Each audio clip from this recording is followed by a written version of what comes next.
welcome to the 2024 Virtual Labor and Employment Law Update. As Kim said, it certainly has been a busy year in labor and employment, and keeping up with all the changes has certainly been very challenging. Not only for the people that need to apply it in HR and in the workplace, but even for the attorneys. It's been quite the challenge. So there's been so many changes that we thought we would do today's presentation a little different than what we have done in the past. What we want to do is give you an overview of all of the changes, and we have 8 major topics. So we're going to give an overview of all of the various areas and the significant changes so you understand what has been happening, and then try to answer as many questions as we possibly can. So that's a little different format that we've done in the past. We hope it works. We hope you like it, but please give us some feedback on that when we go forward. There's some areas where we may need to follow up in the future and dig in a little bit deeper. But that's our program for today.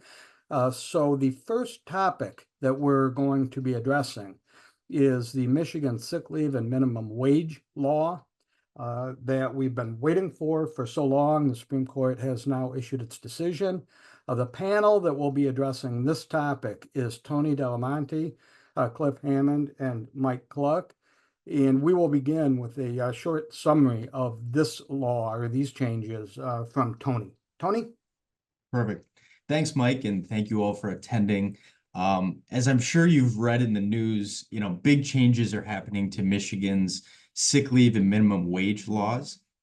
And the date that I want everyone to write down, circle, star, is February 21st, 2025.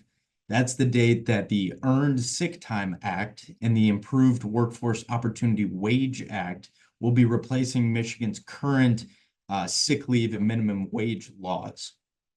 And just real quick on how we got here, on July 31st, just a few months ago, the Michigan Supreme Court held that the manner in which our legislature enacted the current versions of Michigan's minimum wage and sick leave laws was unconstitutional. So the original versions of these laws from 2018 will be going into effect in February.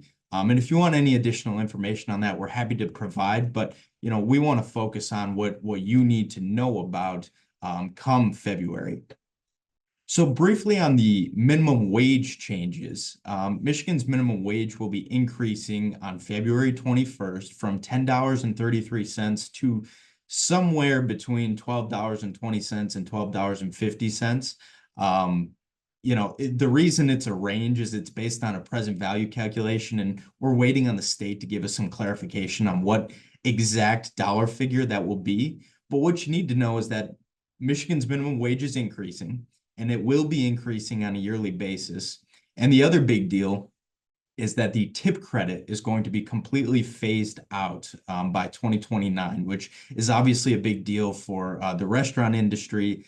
And the percentage that the tip credit must be of minimum wage is going to be increasing on a yearly basis as well. So those are the big things you need to know as for minimum wage. Turning to sick leave, and I think everyone on this panel can agree that we've gotten lots of questions over the last couple months on this statute, but the Earned Sick Time Act, again, is going to be going into effect on February 21st, 2025. And this is a big deal because now all Michigan employers that have at least one employee will be required to provide paid sick leave to their employees. This is a big change from the Paid Medical Leave Act, which is the current sick leave law, because employers with less than 50 employees didn't need to provide paid sick leave or weren't statutorily required. And the state came out recently and estimated that 1.4 million more Michigan workers will be covered under the statute and receive paid sick leave than previously. So how much time do you have to give? Well, under the Earned Sick Time Act, employees will accrue sick time at a rate of 1 hour for every 30 hours worked. Companies will be required to allow employees to use up to 72 hours per year if you have over 10 employees. If you have less than 10 employees, then you must allow employees to use at least 40 hours of paid sick time and 32 hours of unpaid sick time. So, if you got more than 10 employees, you need to allow employees to use up to 72 hours per year. And if you're on an 8-hour workday, that's 9 sick leave days per year. And some other important, changes that you need to be aware of is that employers will now be required to have their employees carry over unused sick time on a year-to-year basis. So if you've got someone who has 72 hours of paid sick leave, they only use 10 of that, then you must carry over 62 hours of paid sick leave per year. But the good news is you don't have to pay out that time if an employee resigns or is terminated, so long as that's, compliant with your policy as well. And the other point I want to make is that this applies to all employees, part-time, temporary, seasonal. There's no exceptions. There were a few exceptions under the Paid Medical Leave Act. Those are gone. So it applies to all employees. It does not apply to true independent contractors, which I believe we'll probably get into in the Q&A. But the state has come out recently and said that if you're a true independent contractor, then you don't need to provide paid sick leave to that employee or to that contractor. The other point I want to make is that this is a really pro-employee statute, and there's now new liability that employers need to be worried about. Employees have the right to sue for violation of the statute, which you didn't have under the Paid Medical Leave Act. And there's some really employee-friendly retaliation provisions that present new liability as well. So, for example, there's a record-keeping provision that says that you need to keep track of the hours worked and how much paid sick leave is used for employees for at least 3 years. Now, this matters because if you get sued under the statute, there's actually a presumption that if you don't have your records in order, there's a presumption that you have violated the act. And then on the same note, if you take adverse employment action against an employee within 90 days of them, complaining about your sick leave policy or, participating in an investigation of the sick leave policy or really, talking about your sick leave policy, there's a presumption that you have retaliated against that employee. And damages can include, back pay, reinstatement of the employee. And the biggies are liquidated damages and attorney's fees now. So, this is a big deal. It presents a new area of, potential liability for employers if you don't comply. So we want to make sure that, everyone's compliant, you're doing things the right way. And we can talk about some best practices here. But want to toss it over to Mike to get into some questions. Sure, thank you. And there are some questions in the chat box. One of them goes to handouts for the presentation, and that's what Kim said at the beginning. We're not going to be using PowerPoint because we have a panel, and we're going to have people addressing the questions as we go. So there's not going to be a PowerPoint presentation in the background here, but there is going to be materials available at the end. So what we're going to be doing today, though, is having the entire panel up and addressing the issues. So the questions, one of the questions came in actually before today. And so I'll start with that one. It concerns the notice on the ESTA, and particularly the fourth bullet point. And it correlates to Section 5 of the Act, which is the section that says if you provide leave sufficient to meet the requirements of the Act, you're deemed to be in compliance. And I think the question, and Cliff, I'll throw this out to you, do floating holidays count as paid time off under the ESTA? We don't have that particular statement in here in this law that says this is exactly what it'll apply to. But what it does say is that if you have an existing policy and program for time off, you can utilize that to comply with this law and its requirements. So long as you're able to have as many hours that you have under the act in your policy, and you can use it for all the same reasons, then you can generally do that. Now, the way we look at the statute and the way it's envisioned is if you have a sick time policy already in place, then that can do it. If you have a PTO policy, that can also meet it. Where you have a floating holiday, though, that doesn't necessarily seem to meet the criteria of the type of leave that you're looking for, because what you would end up doing is taking something that wasn't for time off for sickness or illness or for vacation and putting in here.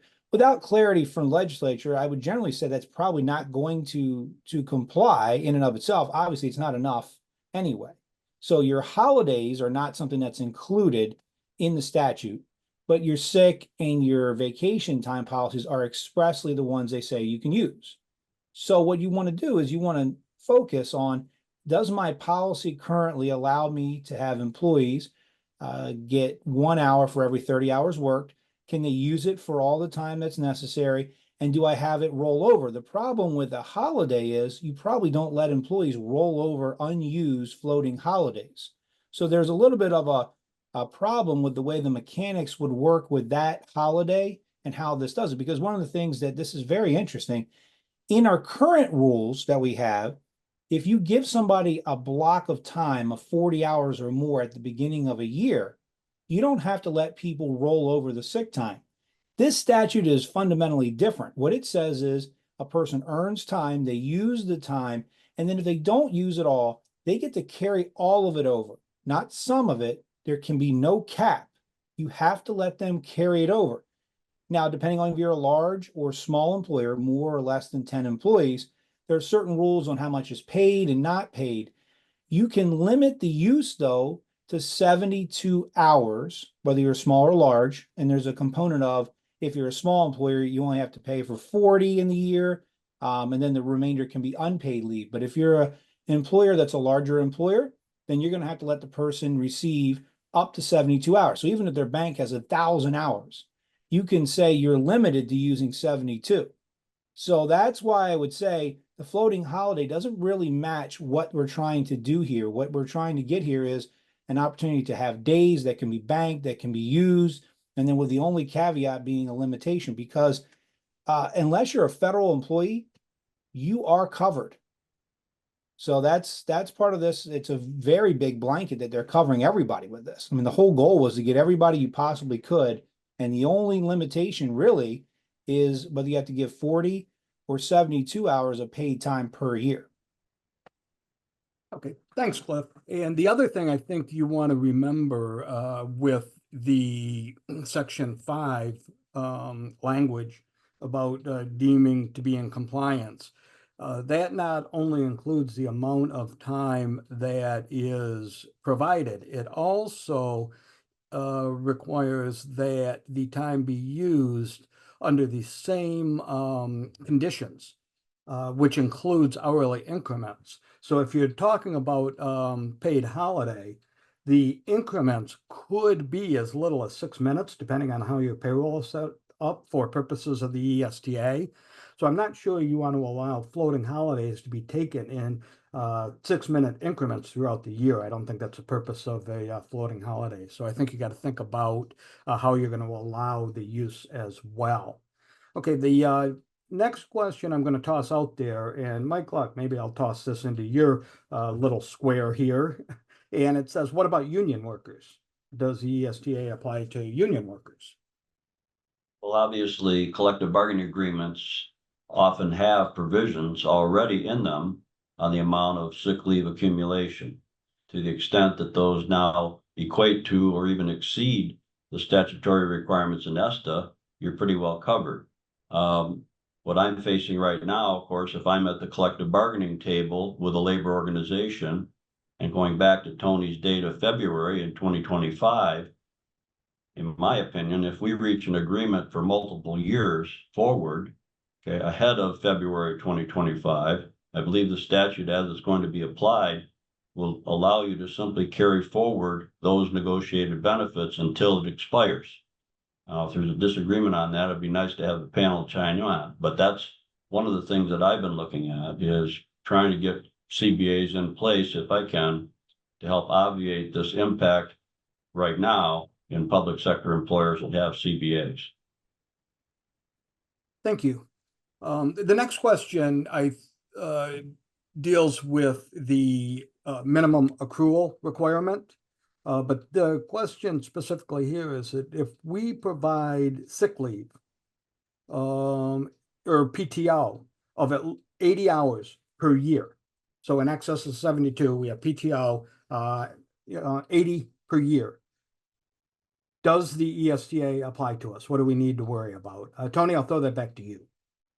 Yeah, so like Cliff mentioned, you're permitted to have a combined PTO sick bank so long as your PTO policy allows you to use that time for the same reasons and under the same conditions as permitted under the ESTA. So, you can use sick time for sickness of, a child, yourself, a parent, for meetings at your parents' or meetings at your kid's school related to a health or a disability. So long as your PTO bank allows you to use it for the same reasons, then that's permitted. But the problem is, which we've talked about, is that you need to allow them to carry over any unused but accrued time.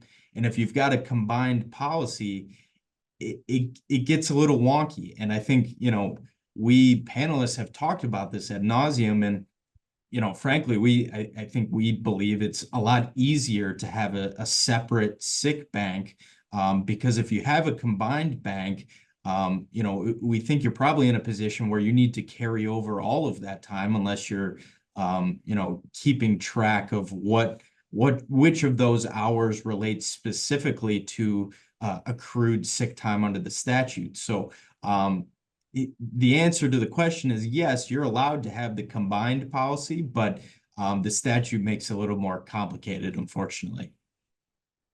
Okay, and that answers another question that the PTO, it expands it a little bit for vacation, sick, or personal time. And the ESTA and the guidance that we have so far from Wage and Hour, that is definitely permitted. But as Tony just said, you got to be a little careful on how that impacts usage and rollover. The next question asks, does this apply to POCFF, which I assume is intended to mean paid on-call firefighters? If not, let me know, but I'm going to assume that's the case. So the question is that does the ESTA apply to paid on-call firefighters? Cliff, what do you think?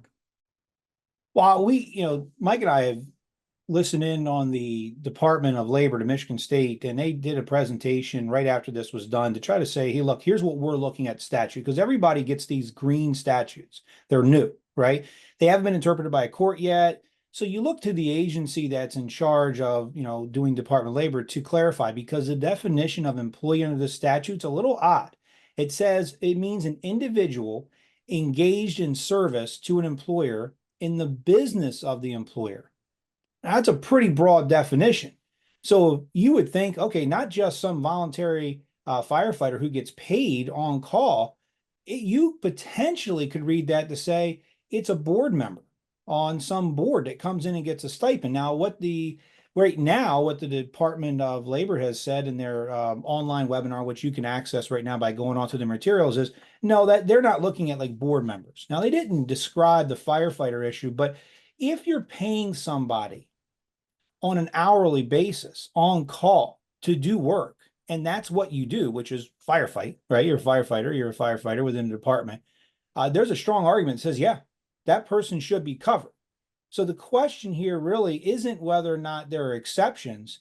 The only exception expressly put into this statute is if you're a federal employee. So I would conservatively tell you that a person who is getting paid on call, they're literally getting paid. If that person at the end of the year is getting a W-2, there's a pretty good chance that person is going to be covered. And I would recommend that you do cover that person right now until we have a court ruling or some guidance from the Department of Labor to say, no, that wasn't our intention with the statute, because nobody actually passed the statute with the intention of getting it done. It was passed with the intention of getting it done and then change it quickly. So we don't have as much legislative history. But if you don't cover that person, you do have possible liability. And as Tony said, there's some big liability here. If you discipline somebody, you don't have the right record keeping, there are things in here that could hurt you if you don't do that. Now, again, I don't know whether or not somebody is actually going to file a claim because they didn't get their, I'm on call for 20 hours a year and I didn't get my my accrual so I can get a couple hours off here or there. I don't know how much liability you're going to have, but you still have some, and I wouldn't just play this game of saying, we're fine. And again, I would say this, anybody who says, well, what about me? What about me? I just read you the definition of employee. It's very, very narrow to get out of it. So you're probably going to be covered. If you have a question, we can really delve into it. But right now, everybody's covered, period. You have to let people carry the time over, period. You can't put a cap on it, period. You can limit the use per year, and you've got to notify employees as soon as this thing goes into effect in February. Here's our year for the purpose of usage. Fiscal year, calendar year, anniversary year, and then you got to stick with it because that's what they ask you to do, and that's what you're required to do. And then you got to put a posting up, and you got to let people have it. And, you know, right now in our policies, Mike, I'm sorry to get outside the question, but I want to make sure that I cover, because this is important too, when you talk about who's in and who's out.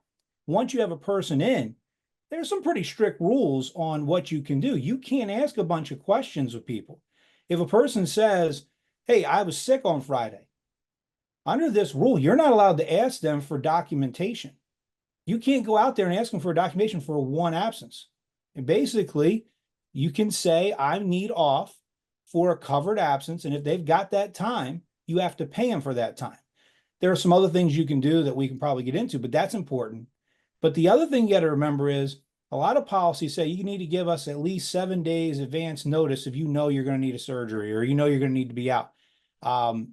In the statute, it says 7 days. You can ask somebody to give you up to 7 days advance notice. It doesn't say you have to give as much notice as you possibly have. When there are some quirks to this that we have to go through, it's a very tight rules, specific law. That's why I don't want to play games on who's in and who's out. I would much rather advise people to not try to play games to get people out of it because of the penalties that are involved with liquidated damages, reinstatement, all the damages if you fire somebody for not counting the time. It's a really risky endeavor right now to try to play those type of tight games on this law. Okay, thank you. And Tony, I'm going to throw this one to you. We've touched on this, but the question is an employee limited to using 72 hours in a year, even though they have carried over hours from a prior year and have accumulated more than 72 hours? And I will expand on that question to say limited. Would that mean can they use more if the employer agrees, or must they be limited? And does it matter if it's combined PTO bank? So the employer can allow the employee to use more than 72 hours, but you can't allow them to use less. You're required by statute to allow the employees, so long as you have more than 10 or more employees, you have to allow them to use up to 72 hours per year. That applies with a combined bank as well. Again, so long as you're allowing employees to use it under the same conditions that we've talked about previously. So there's no, there is a cap on usage. You know, it's 72 hours. There is no cap on accrual, however. So if you've got, it would be an hourly employee who, you know, is working a ton. He's working a ton of overtime. Hypothetically, they could accrue more than 72 hours per year. There's no cap on accrual. There's only the cap on usage. And the other point I want to make is if you have a salary employee, the statute says there's a presumption that that employee is working, you know, a 40-hour work week. So, you know, you can use the 40 hours as the basis of the calculation there. But yeah, no, so it's 72 hours. And the other point I want to make, you know, it would not be a good idea to necessarily take any adverse action to get yourself under that 10 employee limit. And here's why: because the statute is written in such a way that, let's say you're at 11 employees and, you were thinking about potentially terminating an employee before this statute goes into effect in February. The statute reads that to determine if you're a large employer or a small employer, they look at how many employees you've had for 20 or more weeks in the current year or the previous year. And whatever that is, you're either a large employer or a small employer for the current year and the next year. So the statute really, is trying to eliminate some gamesmanship there on, increasing or decreasing how many employees you have. So it's a pretty large time frame that you're looking at to determine if you have 10 or more employees. But yeah, again, usage cap is 72 hours if you've got 10 or more employees. Okay, excellent.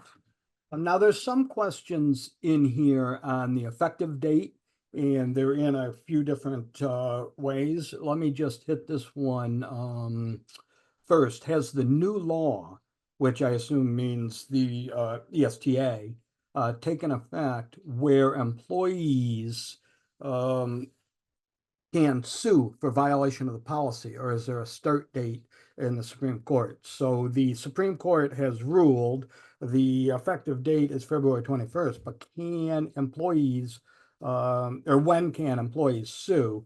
And then there's a second related question, I think, or maybe not related, but it's when can employees use sick time if they're still in the 90-day training period? Does that start February 21st of next year, or when does that 90-day training period start? So Cliff, what are your thoughts on those effective date questions?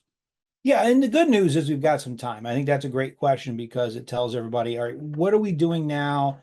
What's our liability? What's our runway look like? And you've got time to get yourself ready before the 21st. No one can come back and sue you for things that you did before the law actually went into effect, right? So the law doesn't go into effect until February. So the good news is you don't have to do what the law says until then, so you don't have liability. The liability will start once we get into the law. So you have to have your records in order. You have to make sure we're accruing. But once we get into that process, this is a little bit of the, anytime you have a new law, you're going to have a honeymoon period where everybody's trying to figure out how to do it. This is like the FMLA or, the ADA, any type of law that is a small business you grow into being covered by it, or the law is just passed. So once an employee, let's just say you have a new hire, the new hire starts to accrue their time right away. They get to accrue the time, but you can't have 90 days before they can actually start using it. But if you have a current employee, my interpretation, and again, we haven't seen this being vetted by the court, would be if the employee's already worked for you for more than 90 days, and that person's able to use whatever time in the bank you're using for them right away in February 21, starting then. So there is no exception that I see in the statute, and the panel can obviously weigh in, and I'm sure there may be some courts out there that are going to look at this if there is a claim that's made.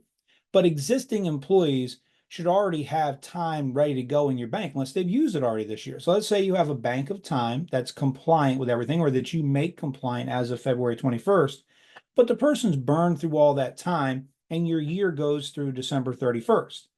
So if they don't have any time available and they've used all the applicable time they could have used, then you're not in violation because they've used it all.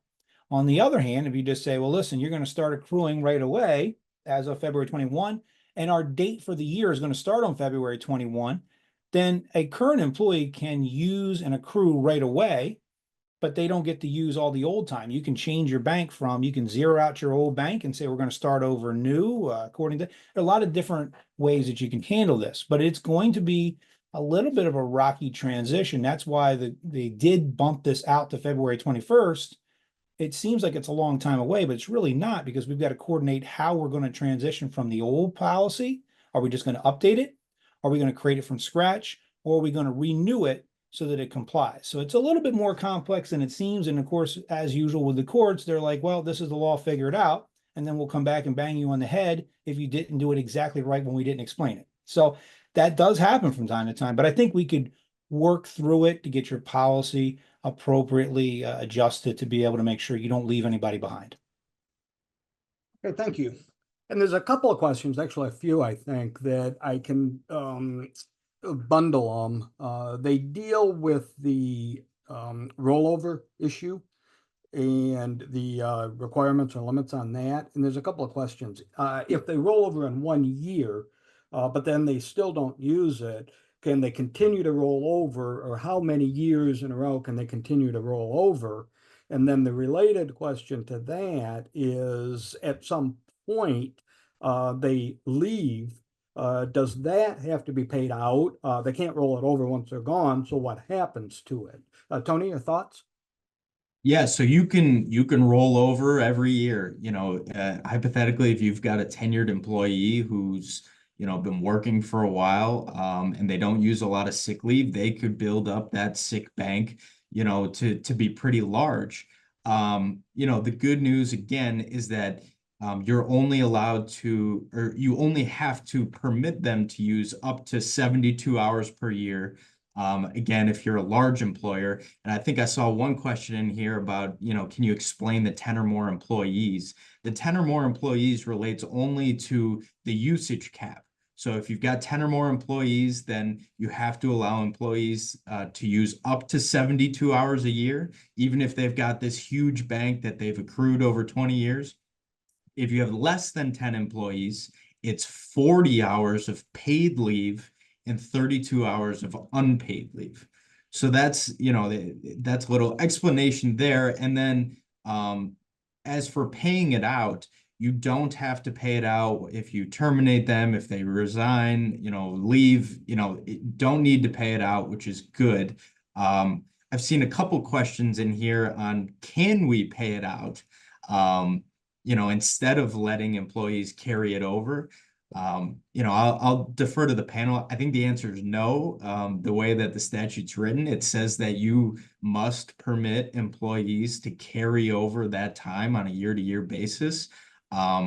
Now, again, like Cliff mentioned, this is really new. We don't know what a court would say if you paid out that time rather than carrying it over. But our best interpretation, or at least mine, is that you got to allow them to carry it over.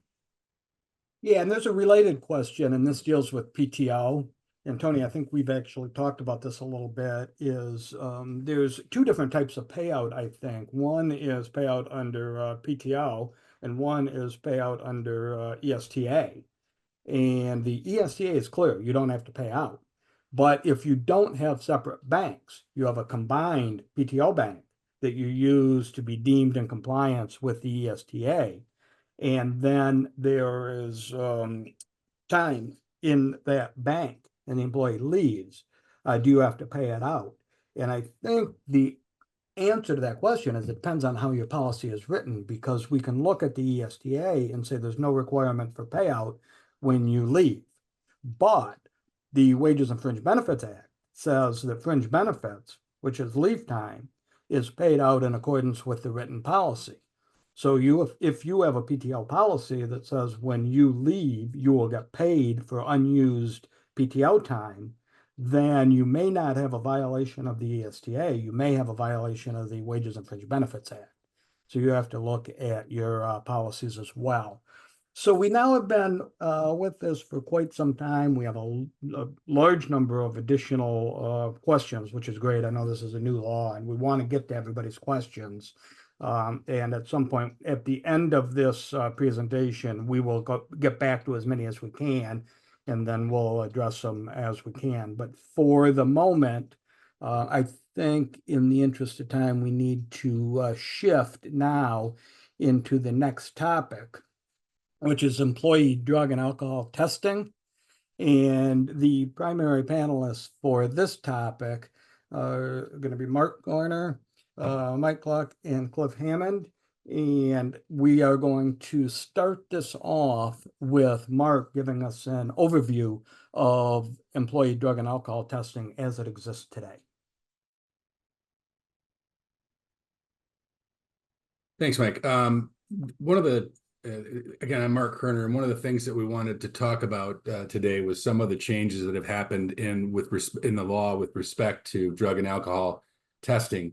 One of the most significant changes over the last year is that the Department of Transportation has authorized the use of oral fluid testing for marijuana and other controlled substances rather than using urine testing. And it's the oral fluid testing essentially is a test that provides greater accuracy or a window of when the use occurred instead of a urine test, which would provide up to a week or longer, depending on the individual's habits and use. Oral fluid testing gives positive results from a 24 to 48 hour window, thereby taking away some of the issues with drug testing.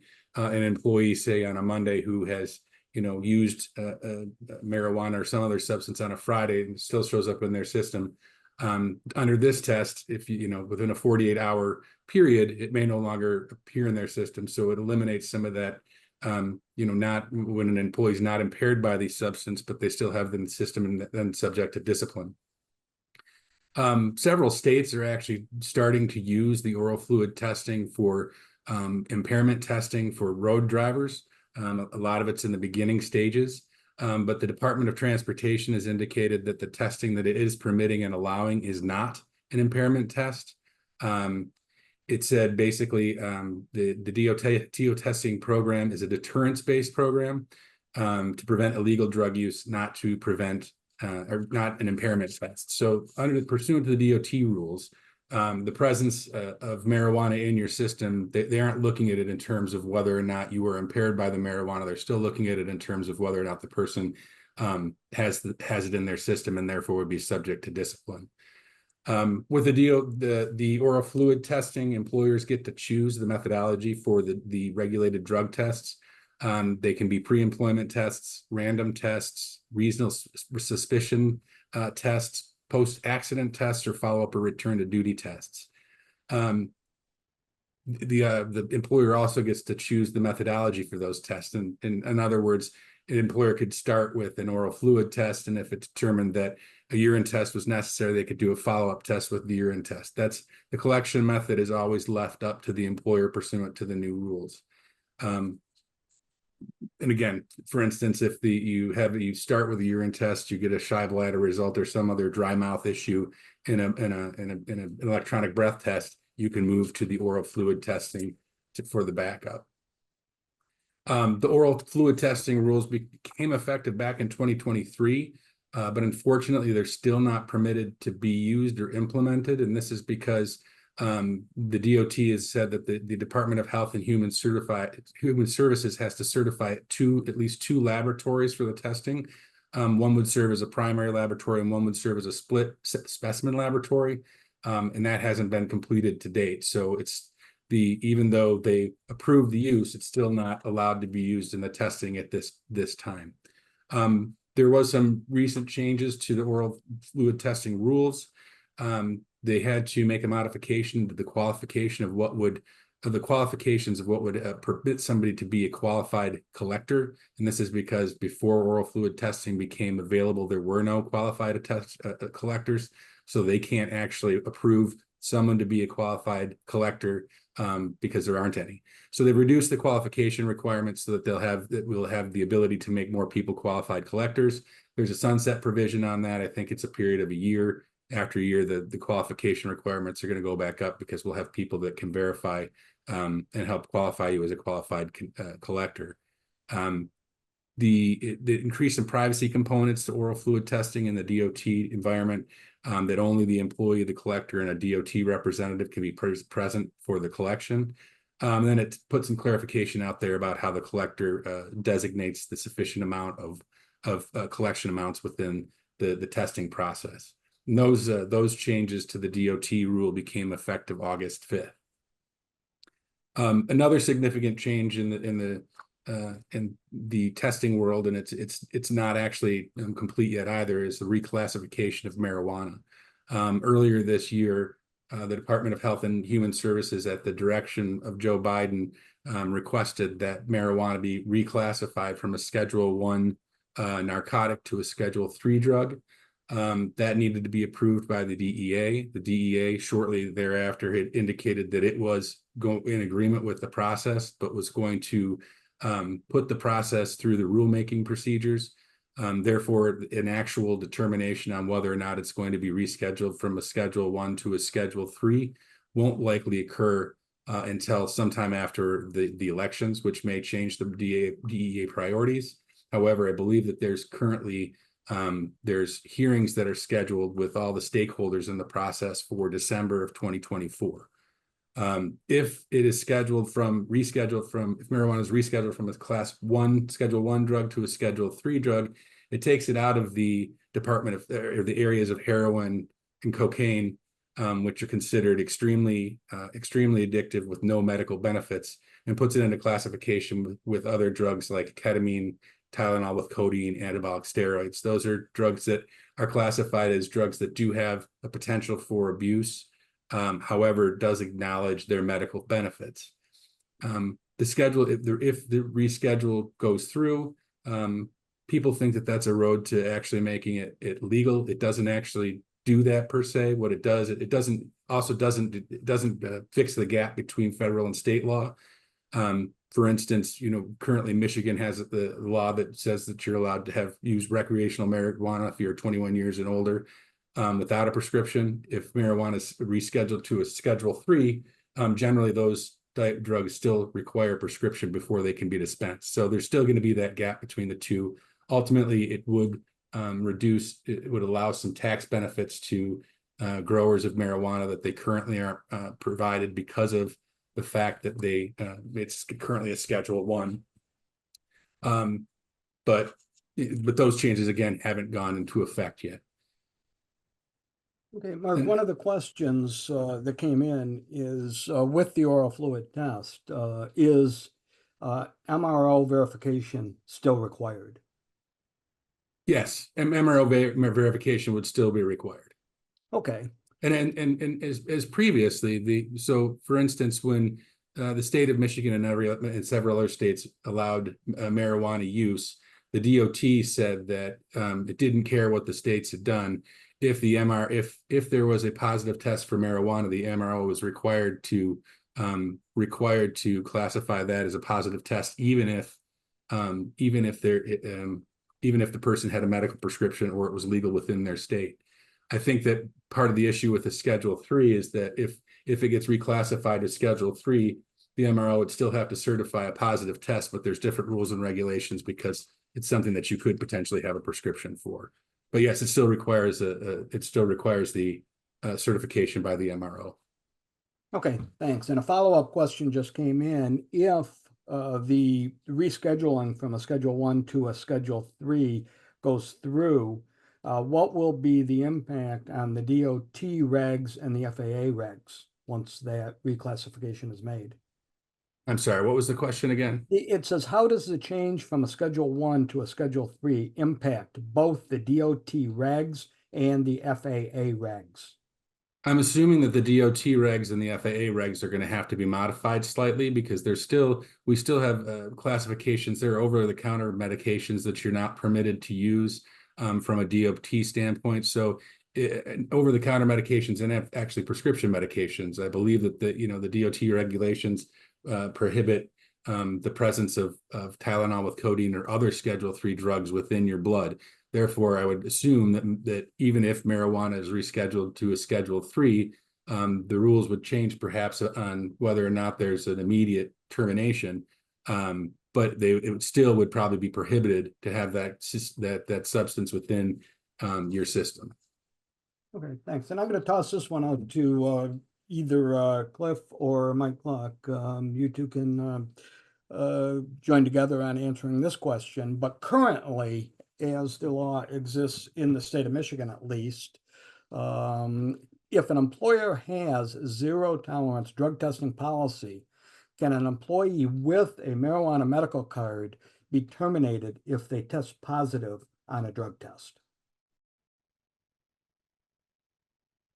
Well, I guess I'll go first. The answer generally is yes, right? The general answer in Michigan right now is different than some states. We have our own statute that decriminalized marijuana. I mean, it did not make it legal because it's still federally illegal. It's a Schedule I illegal drug. And what you basically have is a law that everybody's enforced. And what we look at right now is, do I have to give a person a reasonable accommodation for testing positive? And the answer is, under Michigan's law, it says, look, there's nothing that says you can't have a policy and a procedure and enforce your policy and procedure. If you say marijuana, if you test positive for it, can require you to be terminated. It doesn't matter what your argument is about, well, I had it in my system. I was secondhand smoke. It was 30 days ago. The policy is the policy. Now that could change. There could be another case that comes out that attacks it on a different grounds to say, oh, well, this person had a disability. You didn't go through the accommodation. But right now, there's no need to accommodate based on the federal law right here in our district, our federal district, for using a Schedule I drug. That's not a reasonable accommodation right now. And our law does allow you to do that. The question is going to be, will there be a change when it goes to Schedule III? Or if it goes to Schedule III, where this is something where you might have to do the accommodation, well, you will have to go through an accommodation analysis of whether or not the person was under influence. State could also modify our law. Some of the other statutes have certain rights in them.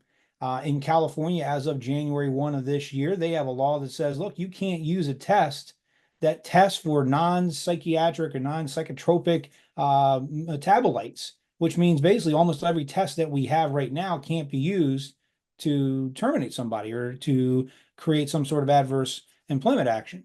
That's what they do in California. So if you have employees outside the state of Michigan that work for your Michigan-based company, you may have to watch very carefully, because applying our laws here in other states for other employees could get you in trouble pretty quickly, because not every state is on the same page as we are as far as being able to follow our drug testing policy.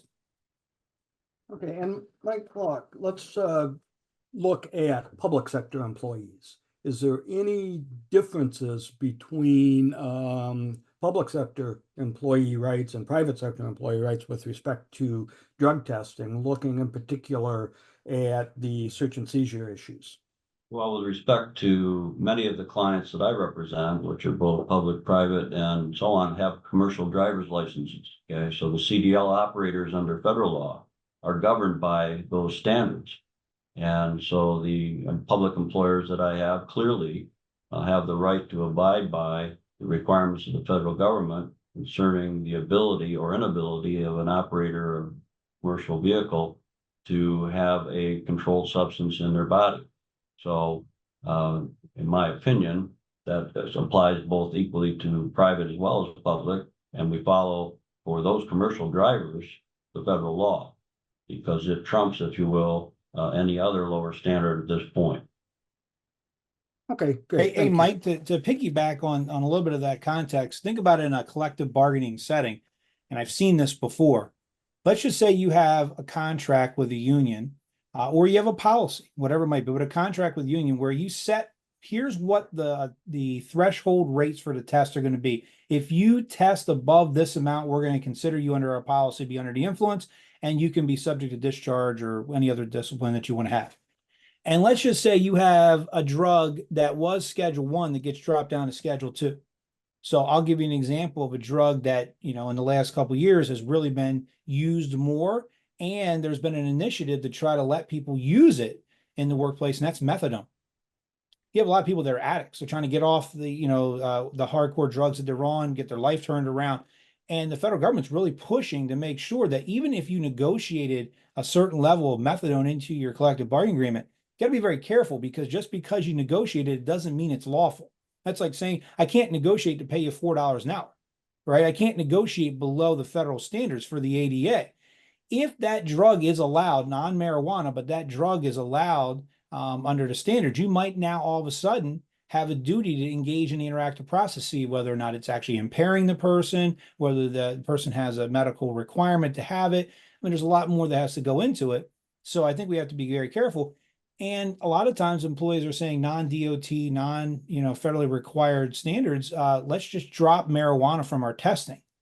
There's nothing that says you have to have marijuana on your pre-employment screen, but your workers' comp insurance might be fighting with you saying, what are you doing? You got to put that on there. It's going to have more accidents. So there has to be some thought processes. So just because you can do something doesn't mean you necessarily have to, but just because you want to do it doesn't mean necessarily that if you have a federal contract or if you have a DOT covered person, not every employer and every job position is going to be exactly the same. That's why you got to make sure you're constantly reviewing what's in your policy, what drugs are you using, and how are we testing it. It's not a static, it's done, here's a template, and we're good for 50 years. And right now we're really in a static, or not in a non-static phase. It's fluctuating.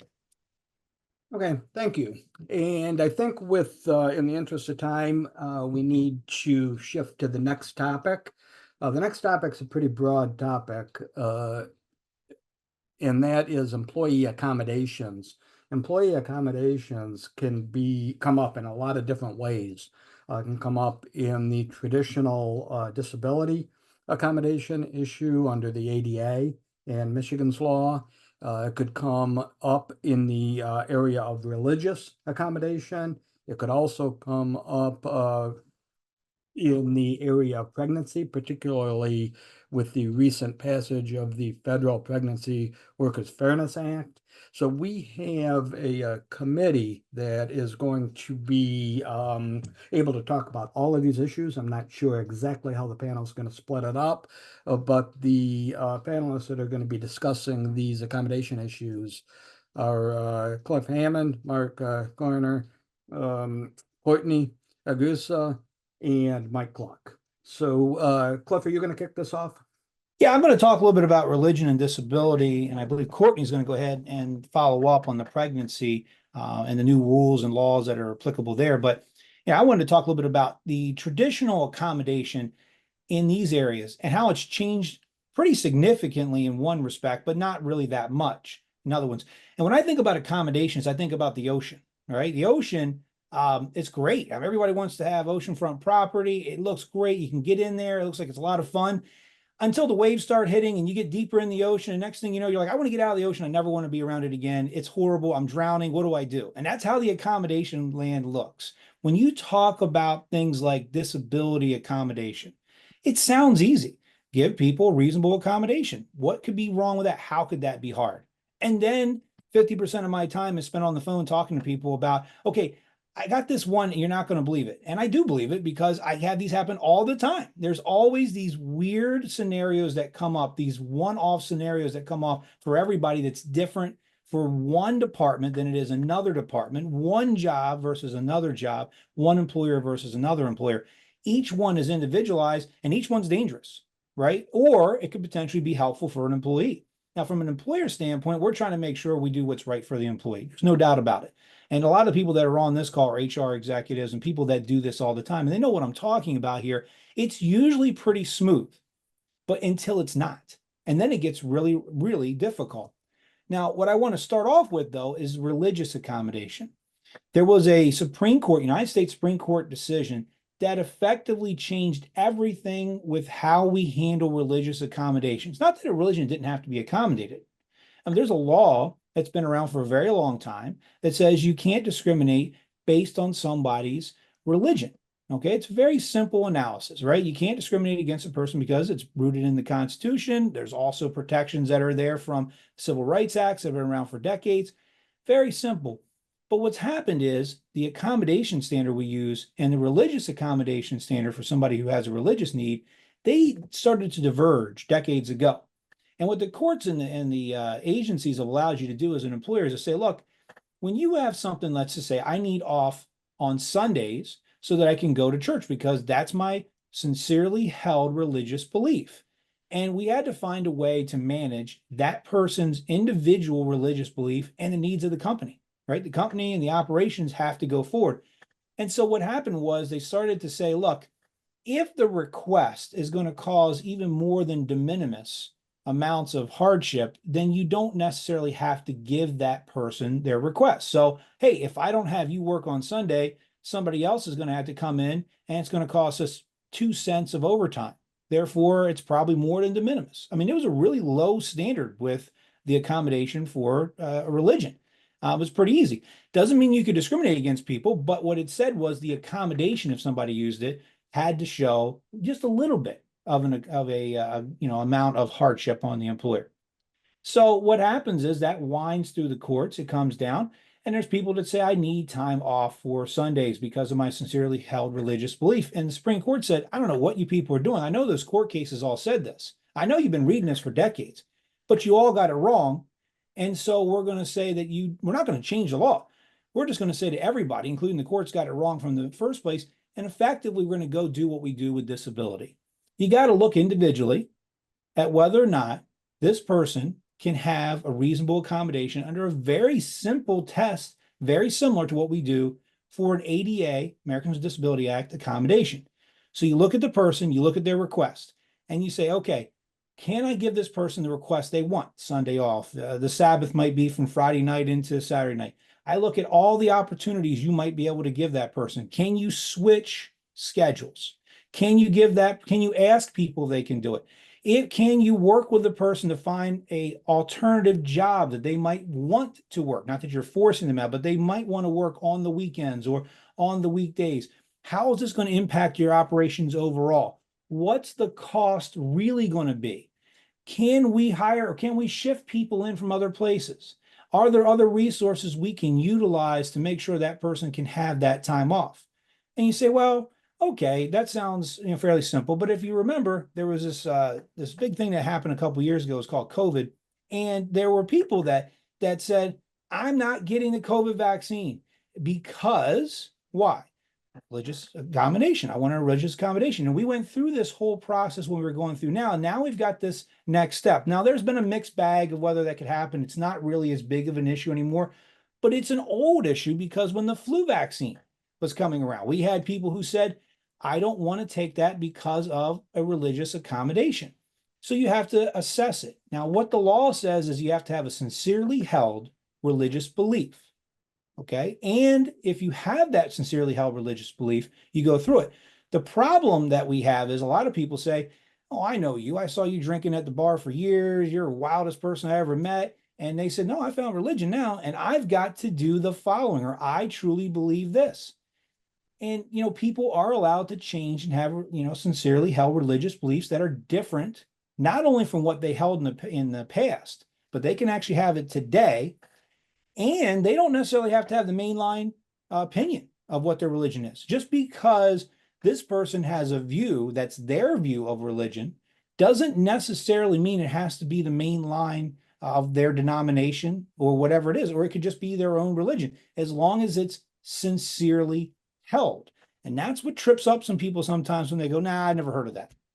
So when we go through this process under the new standards, we have to look at, first, does a person have sincerely held religious belief? Now we can ask questions and make sure it's consistent. Is it a consistent belief? So if the person says, I need off on Sundays, and then they're posting on, their Facebook or their whatever social media that they hate religion, and anybody who has a religion is a fool. Look at me on Sunday. I used it to get ahead and get off the day. Well, obviously that person is lying, right? If the person says, here's a new one, I need off on Wednesday nights so I can go to choir practice. Is that based on a sincerely held religious belief, or is that just something they like to do? There are different questions we have to ask about, is it related to the person's religious belief, or is it just something they like to do versus not to? If you have a political belief versus a religious belief, sometimes they get intertwined, but they are different and treated differently under the law. So what we have to do is you have to be very careful not to deny somebody. So what the law basically says is, right now, under the Supreme Court's decision, is you have to slow down and not say no. We had recent decisions that I've seen where people have settled cases where they haven't given people off on Sundays and say, look, you got a choice. You can have your religion or you can have your job. I don't really care which one you want, but you're going to take one or the other. That type of processing was potentially okay before, but not now. So we have to be very careful. There was a case that one time went through where a gentleman said, look, we're putting these new biometric scanners up. You got to put your palm on this biometric scanner because people are stealing time. And he said, look, I appreciate it. I don't have a problem doing anything else. I'll sign my name in. I'll verify anything you want me to do. But my sincerely held religious belief is that is in violation of my beliefs, because I believe that is part of Revelation with the sign of the beast. You're taking my palm print and you're using that in what I believe is a violation, or at least, contradicts what I believe in. And they said, look, we're all going to do it. It's across the board. It's even handed. I don't really care. This policy is the policy. wound through the courts, and ultimately that what the courts found was, no, you could have given him a reasonable accommodation to do exactly what it is. It wasn't going to cost you a dime for him to sign a piece of paper. So we have to think it through. Is it really going to cost us a problem or more money to shift somebody into that role? And if you say, well, it's going to cost me overtime. Okay, how much overtime are we talking about? Okay, and how big is your operation? Does it really have a substantial impact on your business? So that's a new way of looking at religious accommodation. And there are a number of ways it could raise its head. Anything from wearing a beard when you have a policy that says you can't have a beard. Is it policy because you don't like beards and Mark Kerner? Or is it because you just think, oh, it's safety, we can't have hair because of some food requirement? So there's things like that. Then we get into ideas about, okay, days off, and we get into ideas about what, the type of job I can do and the duties I can do. And each one has to be unilaterally looked at, okay, on its own. That goes into the ADA accommodation. Now, the ADA accommodations, the Americans with Disability Act in Michigan has a very similar act as well that protects people. So large employers or employers with 15 or more employees are going to be under the ADA, and those below are going to still be covered by Michigan's. Michigan's law, when it deals with people with less employees, actually has some protections for small employers about whether you have to give people certain types of accommodations if you're too small. But the general rule in the ADA is, look, if I've got a disability, work with me so that I can perform the essential functions of my job. And what I tell people is, the first thing you need to know about the ADA is, what is the job? You should have a job description that you update regularly with what it is the person needs to do. Because if you have a job description that says they have to do X, Y, and Z, and they don't do X and they don't do Z, that piece of paper isn't going to help you. You actually have to have a job description that describes what they do. Worse, if your job description says you got to do X, Y, and Z, but they actually do 3 other things, but it's not on your job description, that's not going to help you. It's not necessarily going to be the end all be all, but it's not going to assist you when you say, oh, well, you have to do this and you can't do it now that you've got this disability. Well, how are you going to defend that in court when you got a piece of paper that says, no, it's not even part of your duties? You got to, blow the dust off of those things or create them from scratch to help you out. Now, the way that the system works here is, a person has to have a disability. A disability is some kind of impairment to a major life, duty or a function, right? So I can't walk. I have heart condition. I've got, maybe diabetes. I've got a mental impairment, right? A long-term lifetime mental impairment. Now, the rule used to be that it had to be something that was long-term, or, more than 6 months was a good rule of thumb. So if I broke my leg, in a motorcycle accident and it was going to heal, nothing else was going on, generally that might not even qualify as a disability you have to give a person an accommodation for. But there was a recent case that came out, when I say recent, about 18, 24 months ago, came out of the federal courts in California, not here in Michigan. It said, I don't care whether or not it's short term. I don't care how long it is. If it's severe and it's something that impacts your major life function, then that can be a disability. So what we have to have is, the first question is it a disability? So we look at it. Now, if a person just has a flu and it's not going to go very long, or a cold and it's not going to last very long, that's not going to be a disability that you have to accommodate. But if the person has a long-term or something that's associated with the person's long-term disability or some kind of problem or ailment they have that interferes with them, then the answer is yes. Now, what are the types of accommodations you have to give? Well, it could be working with them for their schedule. It could be working with them to give them a break, to have a stool, to have some sort of equipment or apparatus like a standing desk, some sort of ability to bring equipment with them to help them do the job. But they have to be able to do the job, all their duties, their essential functions, with that accommodation. If the person still can't get their job done or an essential function of their job, then you don't have to give that person that accommodation. And now, let's just say the person comes in and says, I can't do the job. And you look at the accommodation. One accommodation you can give a person is time off. So if they can't get the job done with the accommodation they want, all right, or the accommodations you go through, you still might have to give that person time off. And this is where I get into the discussions about, can we fire somebody? It always goes like this. Person's out on FMLA. They come back from a 12-week FMLA. They still can't work. And they go, can we fire them? And the answer is, wait, let's see. because under the ADA, you have to give a person leave. If the person can come back in a couple weeks or a couple months, their doctor says so, you might have to let that person have that time off, even though they've exhausted all their FMLA. That's because the American Disability Act says you have to give a person a reasonable accommodation. So it's very careful. This is one of the ones we get in trouble with all the time. And consistently, the EEOC has cases where they give big penalty damages, they come after people, or people just sue based on the state or federal law. So you have to be very careful about that.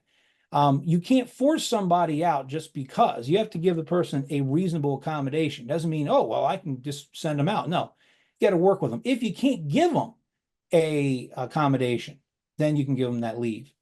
And the law also says we have some power, which says if a person comes in and says, I want this because I have this disability, you can ask them for documentation, go through what they call the interactive process, where you go back and forth with a person. And if there's two or more ways to actually meet that accommodation, you can choose which one of those two you want to give. Now, what you can't do is shift them to the roof of the building in February so that they freeze to death because you don't, in retaliation. So there are a lot of ways that we can handle the accommodations, but what we see now in the laws are very simple. Employers who jump to fire people, employers who just move people onto a suspension or into basically an unpaid leave of absence rather than working with them, they're getting sued quickly, and there are a lot of lawsuits out there because of that. So we have to think through the process of accommodation, and the requirement of the law is that we interact with the employee and go back and forth to try to find something that we can reasonably. And finally, how do I know? You can put up a system and a policy that says, if a person has a disability, let us know. But that doesn't mean we can stick our head in the ground. If a person comes up and says, man, I'm having a heck of a time coming to work now. My blood sugar is dropping all the time. I keep passing out at home, and then I come to work and I'm late all the time. It's just, I feel like ever since I got this, heart issue, I'm just having a heck of a time. But they don't say they need time off. They don't say they need an accommodation. Well, if they tell a manager that, it's putting you on reasonable notice that you've got to do something. So if somebody tells a manager about that, you got to get involved. You got to start working with them and doing the investigation process. And so you've got to train your managers to be aware. So with that, I'll turn it over to Courtney to talk a little bit about the pregnancy, new statute that we've got, the Pregnant Workers Fairness Act. Thanks, Cliff. So this is what I would like to consider the sister statute to the ADA, right? It went into effect in June of 2023. But interesting, and I should say it went into effect in June of 2023 and became immediately enforceable. However, we didn't get regulations from the EEOC on how to implement the act until I think it was April 2024. And those regulations officially went into effect in June of this year. So we're seeing a lot of, I think we're getting a lot more questions now that those regulations are available on how employers are to implement this act. But for those of you who aren't familiar with the Pregnant Workers Fairness Act, I'll just give you a brief overview. Basically, if you're a private or public employer with 15 or more employees, you're a covered employer. In that case, you are required to provide reasonable accommodations to qualified employees or applicants who have a known limitation that relates to or is affected by or arises from their pregnancy or something related to pregnancy. So that's kind of a broad definition, right? And the statute does a really good job breaking that down. So who's a qualified employee or applicant? Under the ADA, there's one definition. Under the Pregnancy or Pregnant Workers Fairness Act, there are two. There are two ways to qualify. The first, mirroring the ADA, is that the employee or applicant can perform the essential functions of their job, whether it's with or without accommodations. The second way an employee can qualify is if they're unable to perform the essential functions of their job, or their ability to perform the essential functions of their job is temporary. The function that they perform can be performed in the near future, and there's a reasonable accommodation possible. The key point throughout all that is everything is temporary. So then what's a known limitation? Well, going back to what Cliff was talking about, Known is whether the employee or an employee's representative notified or communicated a limitation or a need for an accommodation to the employer. It can be directly through a formal request, or it can be, you know, in casual conversation. Maybe they're just chatting about and realize maybe something needs to be done to assist this employee to complete their essential functions. A limitation is different when you're talking about pregnancies. It can be physical or it can be mental. It can be related directly to pregnancy. It could be something that occurs after childbirth. It could be a number of different things. A limitation being, you know, they're, you know, unable to lift perhaps during their pregnancy. Maybe they're far along and they can't lift anything, or they can't bend over, or maybe it's after childbirth and they had a C-section and so they can't lift different things. So limitations can vary when it comes to this particular statute. And then, like I said, pregnancy, childbirth, or related medical conditions, that's really broad. And it's broad for a reason, because medical conditions of all types can come up during the course of a pregnancy, whether you have an uncomplicated pregnancy, whether you have an uncomplicated delivery, or whether you do have a complicated delivery, vaginal C-section, maybe you have a miscarriage. All of those things are captured by this statute. Even postpartum depression, if a woman develops edema, placenta previa, all these different things that are not normally captured by the ADA are captured under this statute to give an employee the means for reasonable accommodation, so long as obviously it doesn't cause undue hardship, like Cliff was saying, on the employer, and that's the financial component or the strain on the employees and things like that. So in this case, what is a reasonable accommodation? Well, again, it's similar to the ADA, and it's going to vary. And I think that's an interesting part of this statute, because what is a reasonable accommodation in maybe the first stretch of a person's pregnancy might not be reasonable later on. So it's going to be kind of fluid as compared to something that is given under the ADA. So imagine longer breaks, you know, maybe a change in uniform, like Cliff was saying. Instead of a beard, maybe you just don't want your employee to wear high heels anymore. Maybe you have to let them wear sneakers or something. Maybe it's a food or drink related policy. This employee says, you know, I'm getting really nauseous due to morning sickness. Well, a reasonable accommodation could be allowing them to carry crackers in their pocket to eat on the floor, or, you know, a water bottle or something like that. It's going to be very fact specific. It's going to be case by case, and it's going to also depend on just the time frame of the pregnancy or the medical condition. The one thing I also want to note is that, you know, there are certain things that are prohibited under this statute from the standpoint of the employer. You know, that's including things like failing to make reasonable accommodations for known limitations, like what Cliff was saying. If you're having that conversation with the employee, they're not outright asking you for the accommodation, but you know something needs to be done, that could be considered a violation of the act. Requiring an employee to accept an accommodation other than what's reasonable under the circumstances or what was negotiated in the interactive process. You know, denying a person a job or an employment opportunity simply because of this temporary pregnancy or medical condition related to the pregnancy. So different things like that are prohibited under the statute. If something were to happen under the statute, now that we've got more regulations from the EEOC, we have a clearer idea of how to take action, but the enforcement process mirrors that of Title VII and the ADA. And so we're seeing how that is being addressed by the courts now, I think, now that we've got the regulations. So I hope that that covers most of everything. Cliff, did I miss anything? No, I think you hit it all. I think that the one thing that rings out what you said and what I said was the difference here is obviously pregnancy is not a disability, so it's a different standard. Yeah, exactly. But unlike the ADA, this says accommodation plus, you have to potentially accommodate somebody who can't do the essential functions of the job. That's different from the ADA we're used to. Like, can you get the job done if I give you an accommodation? Here it's, well, can I give you an accommodation so you don't have to do the job? That's a big difference. And Exactly. sometimes what people are doing is they're going through this interactive process going, oh no, I'm going to force you out on a leave. That's where you get yourself in trouble. You have to literally view whether or not it's going to be a hardship to not let them do an essential function of the job.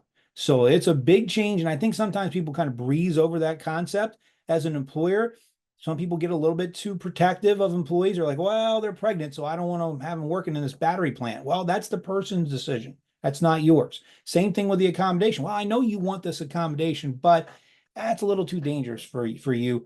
It's not your job. That's not your role. You got to look at what the person says, what the healthcare provider is saying. If it's a medically related issue, you have to be very careful not to push too far back on the person too under this law. So I think, yeah, exactly what Courtney said. But that's the major difference that I see here, is that it's before, during, and after a person is pregnant, and the symptoms and the complications that might not be disabilities and the inability to do performance of the job has to be weighed. And a lot of employers are very quick to say, can't do the job, so you're off on a leave. Be careful. Okay, thanks. That's really, really good information, and a lot of information on the accommodation end. But Courtney, don't go far, because now what I want to do, in the interest of time, we're going to just try to keep this brief, but I think it is important and shifting. We've talked a lot of laws, a lot of requirements that the employer must do. The question becomes, how do you know in the future what you did? And I think that's the issue of record keeping. And the record keeping is required by law. It's also going to be required for any defense of any claims that come later, unless your memory is a lot better than mine. So proper record keeping is essential for effectively defending claims of discrimination and other violations of labor and employment laws. So Courtney, if you could just briefly discuss that, what's required, what best practices are, and why proper record keeping is so important. You're absolutely right, Mike. So good record keeping is essential if you're going to run a strong business, whether you're a private or a public employer. And part of good record keeping is record retention. Record retention gives an employer a clear and effective document retention program or policy, so that they can, delete outdated, unnecessary information, or keep up with different changes and amendments to statutes. It also protects them from, like you said, civil and possibly criminal liability if something were to arise. When an employer is developing their record retention policy, they have to be mindful of a number of different statutes, whether they're federal or state, because each statute has their own record retention criteria. So whether it's the Fair Labor Standards Act, the ADA, HIPAA, OSHA, the Bullard-Plawecki Employee Right to Know Act, all of those have their own criteria on what needs to be retained, how it needs to be retained. And how those statutes are going to apply is going to depend on a number of different things, right? How many employees an employer has. I believe if you are an employer with 15 employees, for example, the record retention requirements outlined in Title VII might apply for you, but it might not apply if the Age Discrimination Act might not apply to you because you have 20 employees.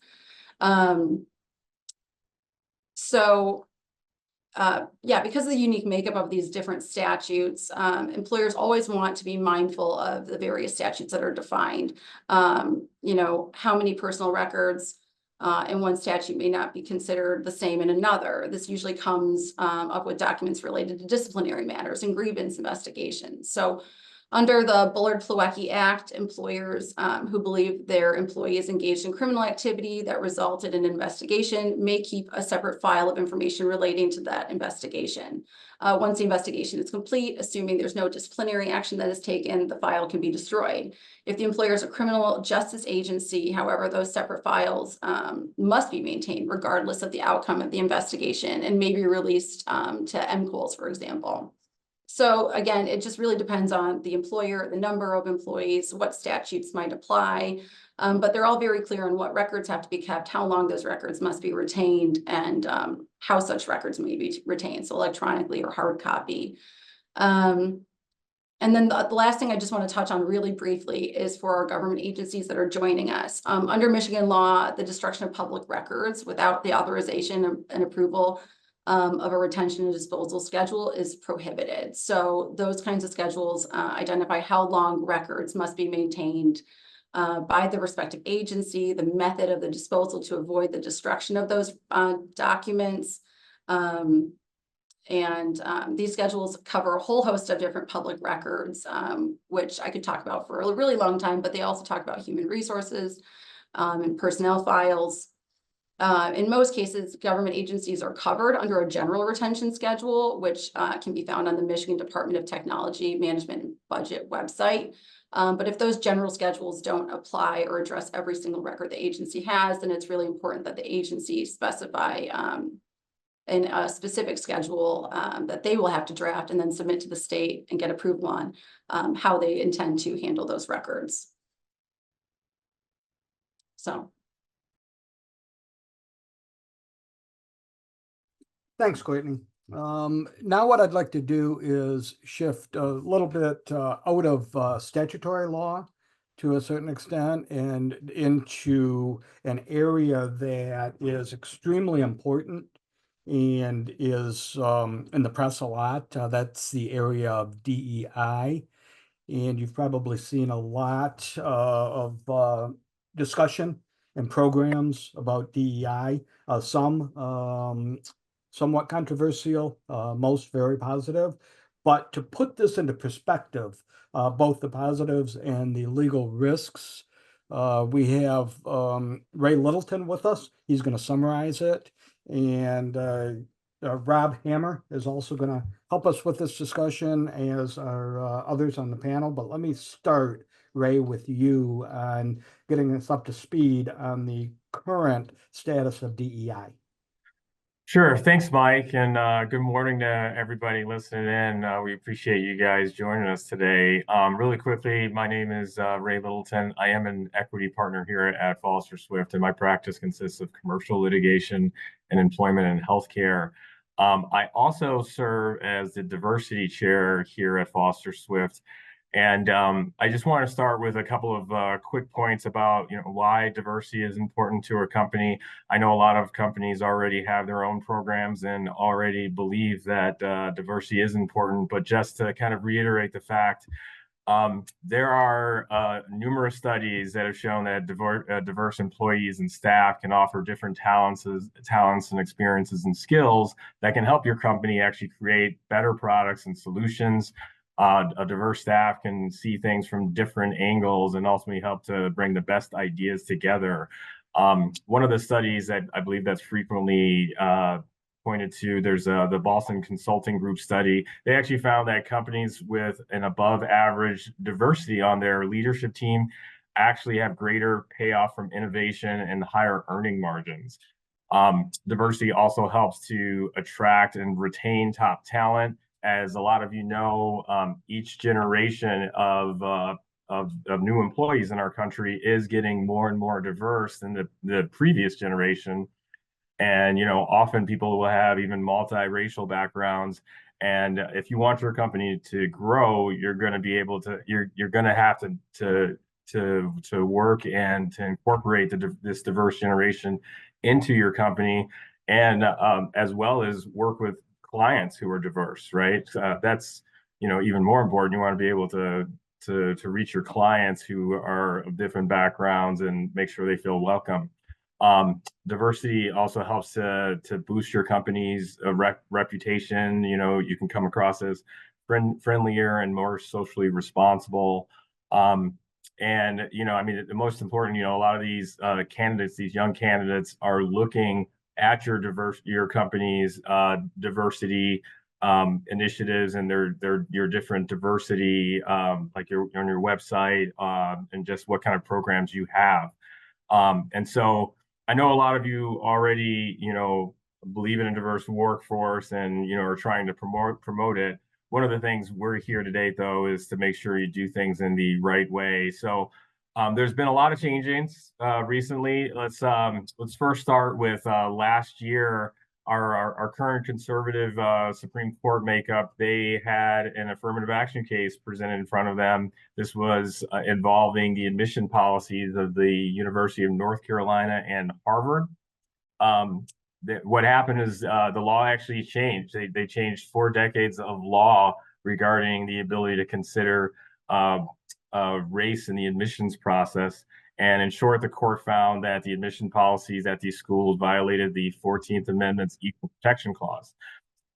It's worth noting, though, that Chief Justice John Roberts did say that, applicants were allowed to share how race affected their life, as long as it was concretely tied to a quality of character or a unique ability that they could bring to the school.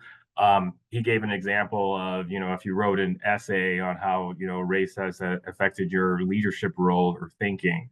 And so while that part's kind of still allowed, they did not allow for the having a race factor in the admissions process. And this lawsuit was brought by a group called the Students for Fair Admissions. It was an anti-affirmative action group that led this kind of charge that got this result. And what happened is there has been a decrease in Black student admission at these schools. I think it went from 10.5% to 7.8%. And companies were looking at this ruling, and they were trying to see, well, how is this going to play in the private sector? That's the non-academic private sector. And recently, actually, Cliff and I we did a podcast about a year ago, and then we also wrote a couple of updated articles. There's a big case going on right now. It's called American Alliance for Equal Rights versus Fearless Fund Management Fund LLC. This is a company that's out of Atlanta, and it's a venture capitalist company, venture capitalist company, and they have a program from their charity wing of the company that created a contest to award a grant to a female minority-owned venture capital startup. This case actually just went up to the 11th Circuit Court of Appeals, and there was a ruling on June 3rd, 2024, in which the court found that this program actually violated Section 1981 of the Civil Rights Act of 1866. So that act, and Cliff is actually more of the history buff on this and probably can give you a little bit more background about the history, but this was an act that actually came to pass after the Civil War. Congress enacted this to stop Southern businesses and individuals from refusing to enter into contracts with Black citizens. And so what happened now is the 11th Circuit has applied this act to rule that the Fearless Fund, that their program that granted funds constituted a contract that was restrictive because it was only awarding the funds to Black female candidates that in the venture capitalist business. So, and it's interesting because that act was actually created to prevent businesses from attacking Black citizens who are newly free, and now a lot of these special interest groups are actually targeting minority advancement programs through the same act. And so that's kind of where we are right now. And there's a bunch of these cases that are popping up around the country where different advancement programs are being looked at. And so we want to talk a little bit about, so what are the best practices if you are trying to diversify your company and or maintain a diverse company? So I've got a couple of suggestions, and I'll also let Cliff chime in with any other suggestions for you as well. One of the ways I advise companies is to actually target maybe a region, or target economically disadvantaged areas, as opposed to targeting a specific race. That's one way to where you're not restricting based off of race, but you're actually hitting a group that you probably want to reach. Another way is to always expand your applicant pool. So look at universities that are more diverse, look at cities and areas that do have that diverse population. So you're getting candidates that of a bunch of different backgrounds that you get to select from. If you always go to the same places, you're going to end up getting the same results, right? So if you you don't do anything different, you'll get some of the same kind of applicants as opposed to, expanding that pool. And so that's always a positive, way to do things that, should survive scrutiny. Make sure your interview process is fair and not biased towards, one race or another. And like even something that's mentioned from John Roberts' opinion, consider life experience also as a positive factor when you're interviewing talent. So if you also want any other ideas, or if you need help with trying to increase your diversity without running afoul of some of these decisions, definitely give us a call, and we can help you kind of generate some different ideas to make sure you're reaching this next generation. Yeah, I'd love to piggyback on a couple of those items, Ray, because what you're talking about are things that we deal with, not only on the human interaction side of it, but also on the AI side of it, right? And as we're seeing, AI replace some of those decisions, right? Whether it's in hiring, whether it's in deciding, how to downsize or right size a company, you run into the overarching issue: is your AI model adjudicating and making decisions and documenting how those decisions were made in a way that's appropriate under the law, right? All those things that you're talking about, expanding your hiring pool, right? We've seen certain cases where AI models were, probably unintentionally, right? Although, garbage in, garbage out sometimes, right?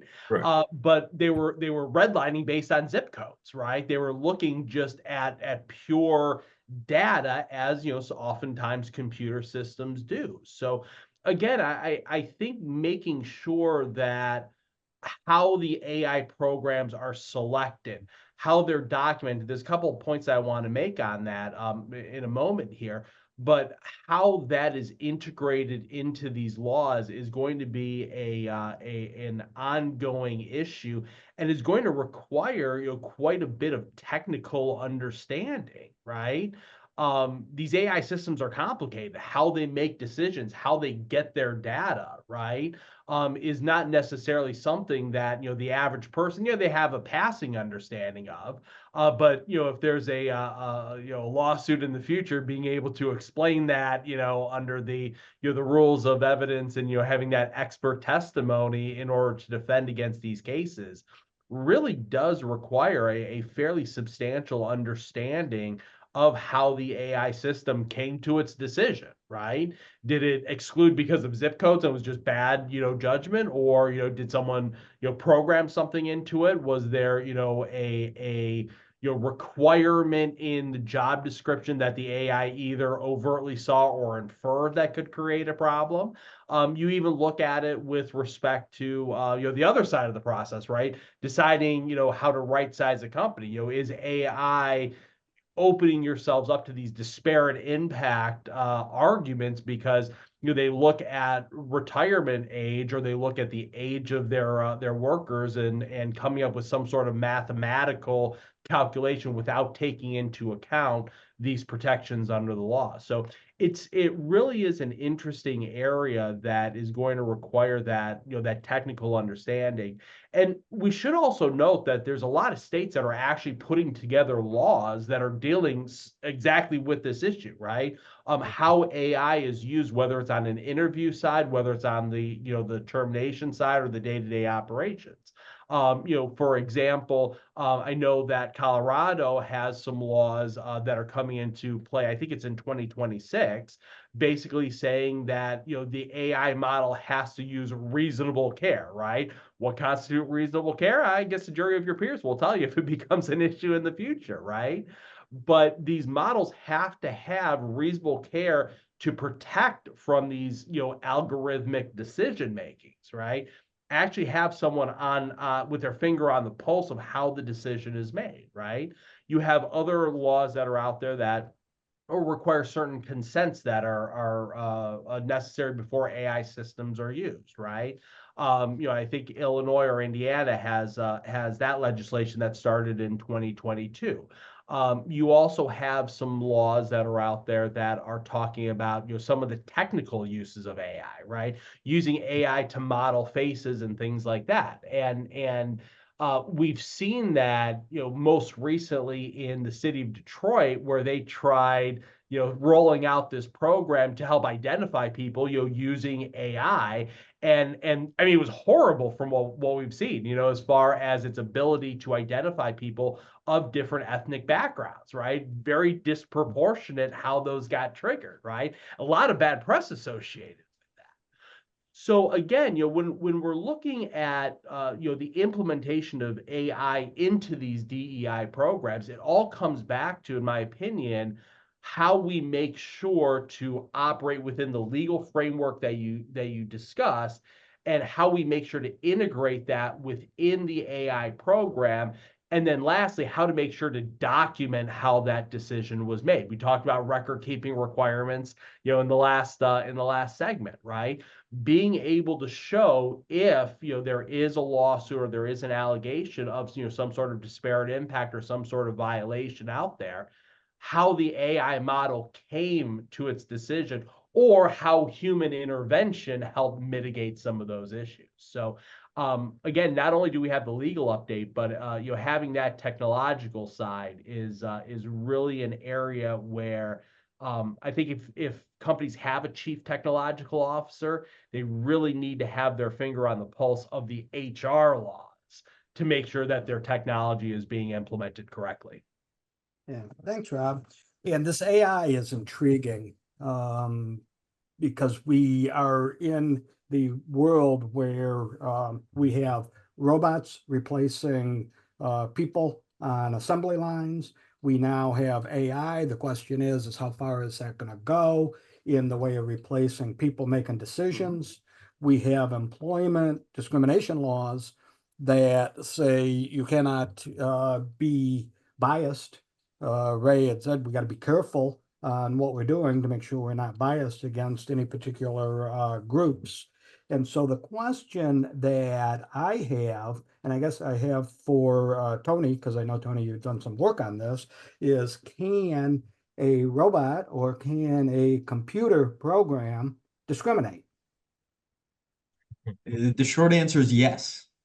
So the EEOC has come out and published guidance and said very clearly that AI, artificial intelligence, whether it's ChatGPT or even software AI built into Indeed's resume scanners, things like that, that can discriminate when it's used for employment purposes. So when it's used for recruitment, hiring, retention, promotion, performance monitoring, dismissal.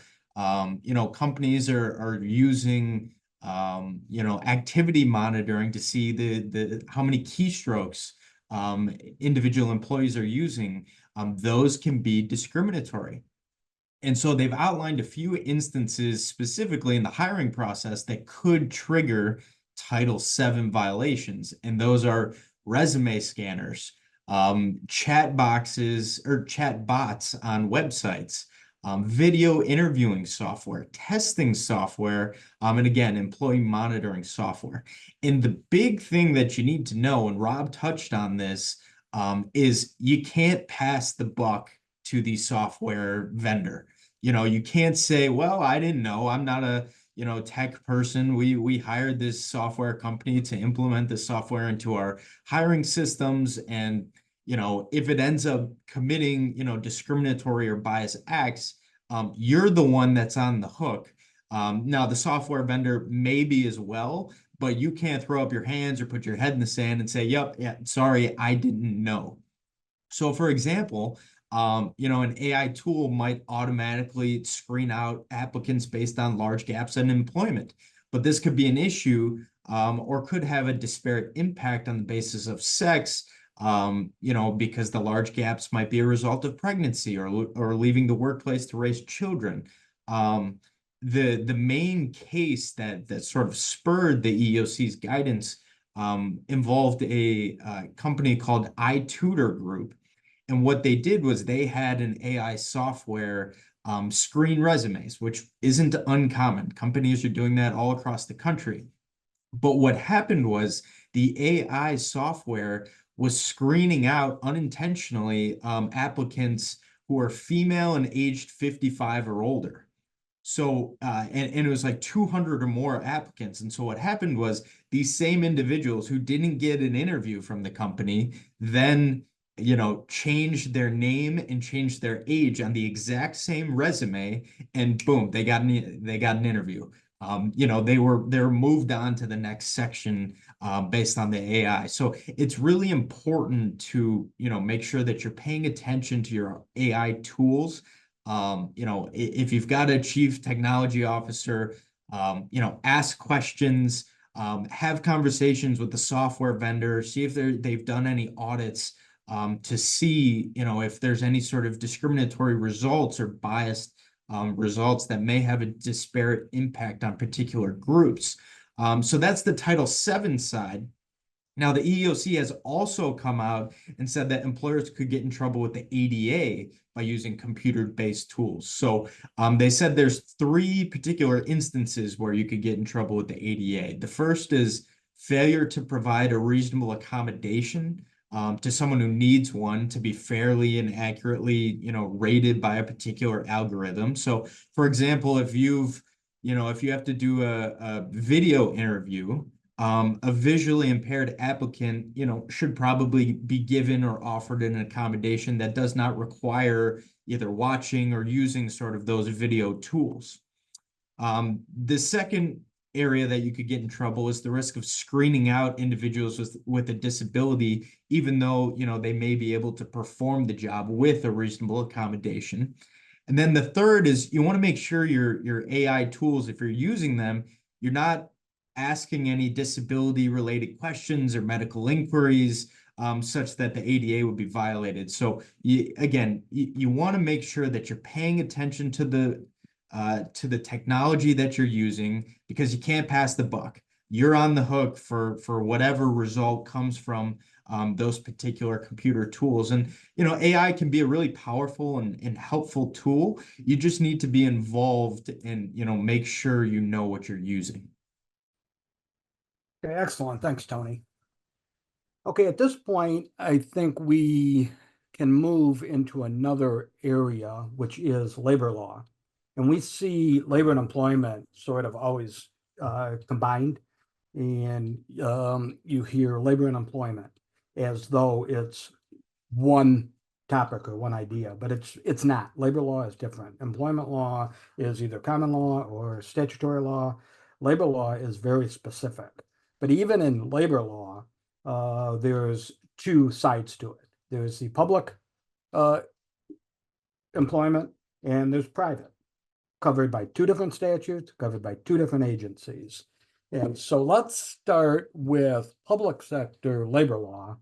And Mike Clark probably knows more about public sector labor law than anybody I know, so I'll lead off with him. Mike, if you could just explain why public sector labor law is different and what's important that we know about it. Well, thank you very much, and welcome everyone this morning for participating. I've had a pleasure of representing public and private sector employers in labor law for, well, just look at the color of the hair, okay? That'll give you some idea. I won't give you the total years. My focus is going to be on public sector, and my esteemed colleague Mike Bloom will follow up later on a little bit with what's a concomitant statute only on the private sector, which is the National Labor Relations Act and the National Labor Relations Board that enforces it.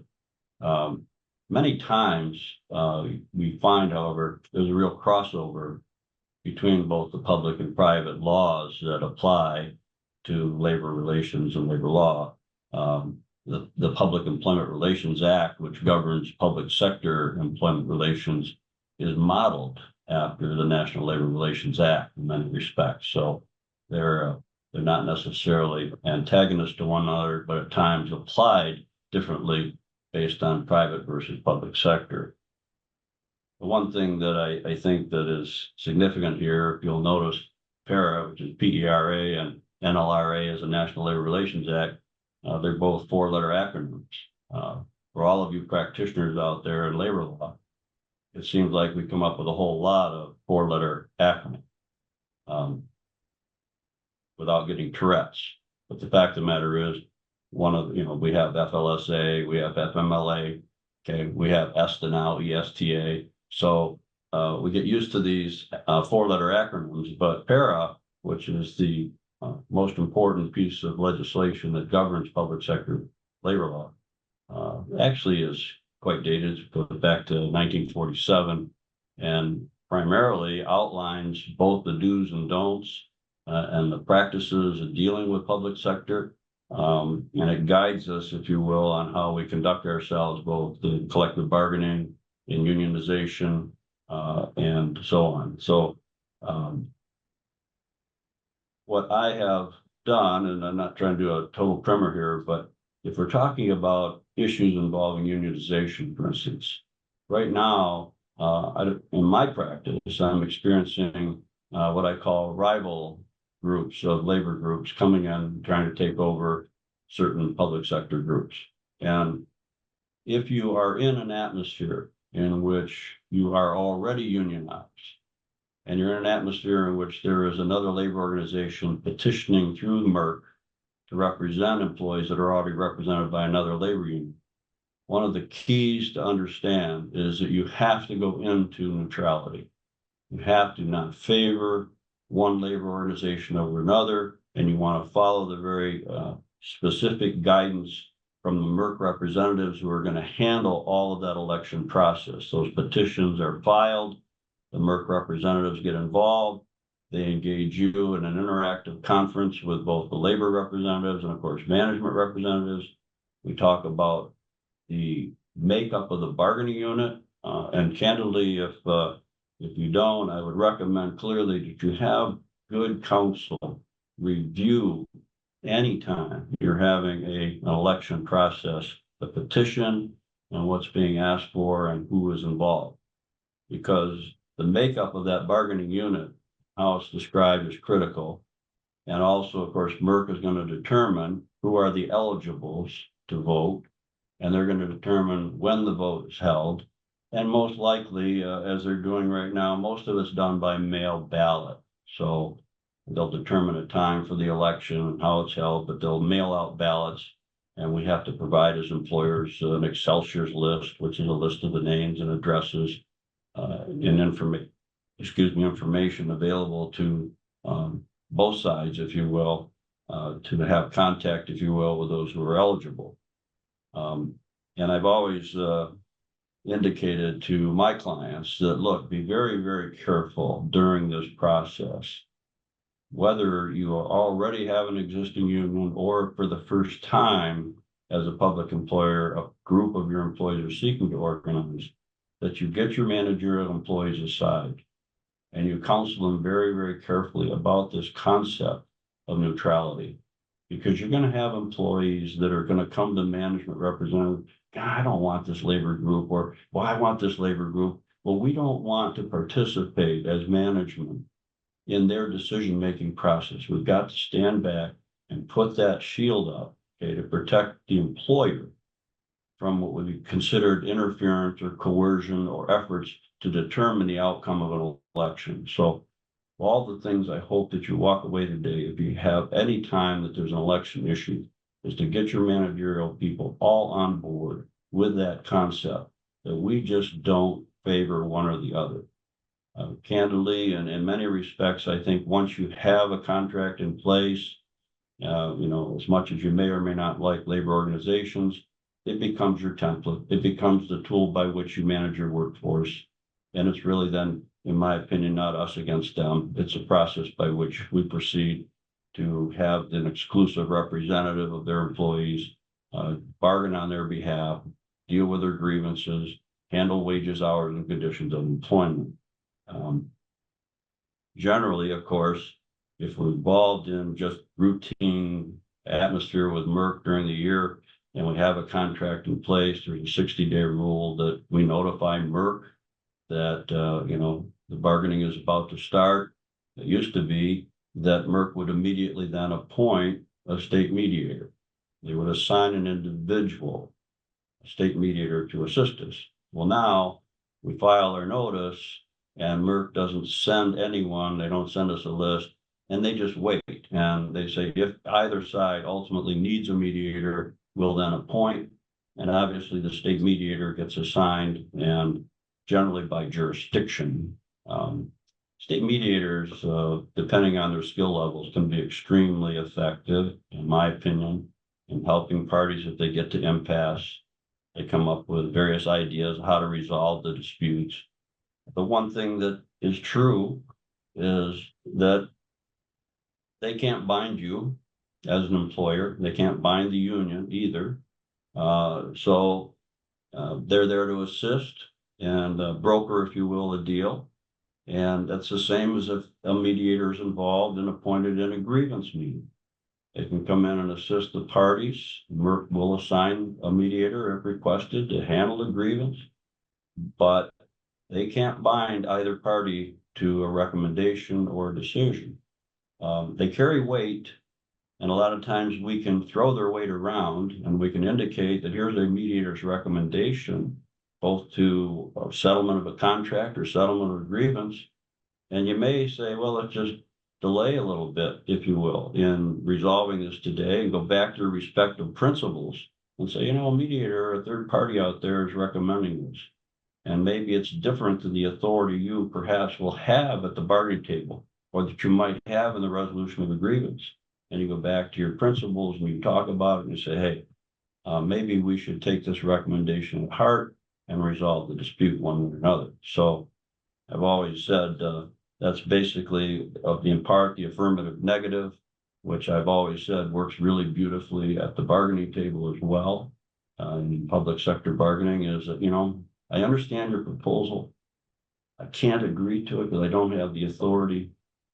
But let me go back and talk with my client and see if there is some method by which I can address your proposal.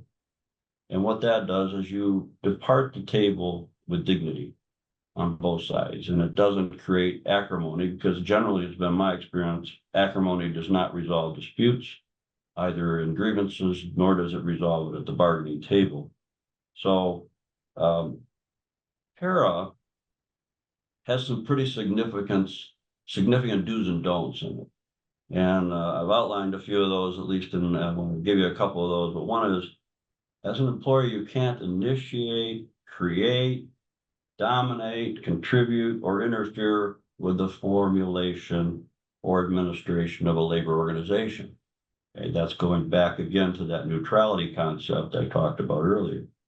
You can't discriminate against employees who wish to be in a union. You can't refuse to bargain with the representative that's chosen. There's a concomitant part to that. It flips over to the unions. They likewise, they have to bargain with you, and they can't refuse to bargain. One of the things that I have experienced, and that is specifically prohibited under PARA, is a labor organization will try to get rid of your spokesperson. They don't like Mike Cluck, they don't like Courtney, they don't like Cliff, they don't like Mike.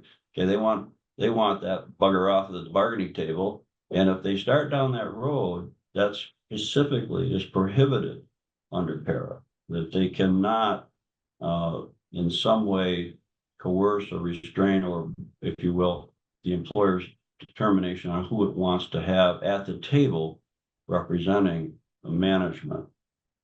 And so those are some of the preliminary do's and don'ts that exist in terms of PARA as it's applied. We have gone through this whole sequence, of course, of changes in many of the public sector labor laws, and most recently, of course, we had the right to work law changed in Michigan, which resulted in with employees now being capable of being mandated to be in unions, but that does not apply to public sector employees. So the Janus case involving AFSCME union clearly determined by the Supreme Court of the United States that the public employees cannot be mandated to be in a labor organization. So I don't see that being reversed in probably my lifetime anyway, but nevertheless, that's your guiding principle, that your public employees cannot be mandated by any labor organization to support that labor organization.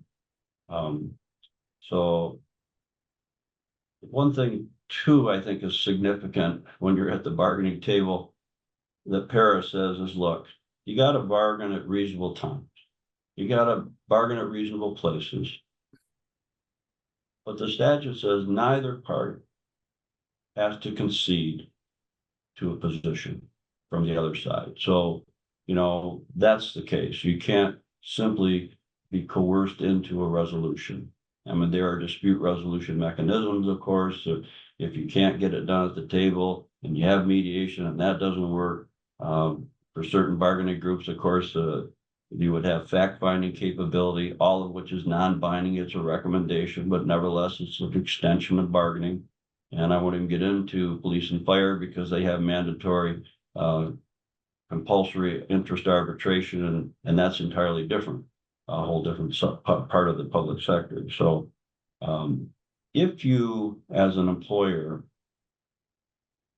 or if the union, as a part of a labor organization, step over these lines, they're addressed by these documents called unfair labor practices.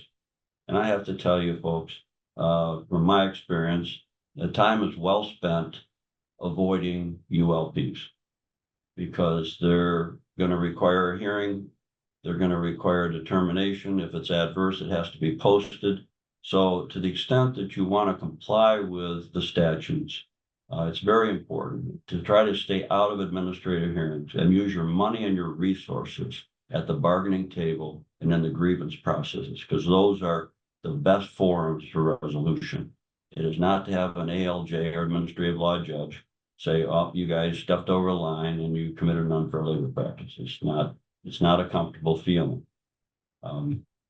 So preliminarily, those are my remarks. I really think that, Para overall, I think started out just basically public employees can't strike. And so that still was true when it was adopted, it's true today.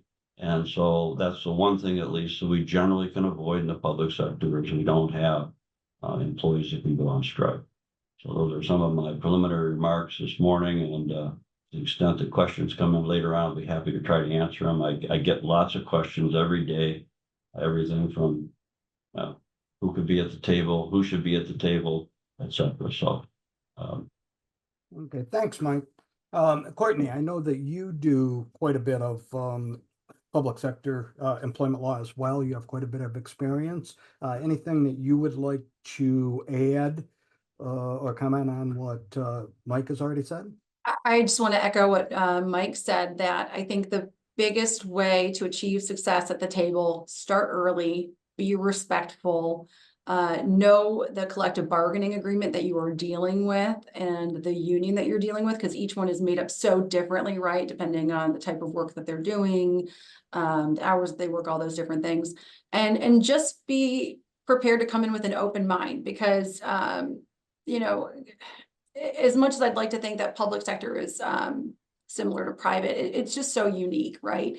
And you work with these folks every single day. So come to the table, be respectful, be prepared for, having an open mind, and just have those hard conversations, because I agree with Mike. You want to avoid arbitration if you can. You want to avoid something going to Merck if you can. It's just a long, unnecessary process when you can have those hard conversations at the table. So those would be my biggest contributions. Okay, thanks, Courtney.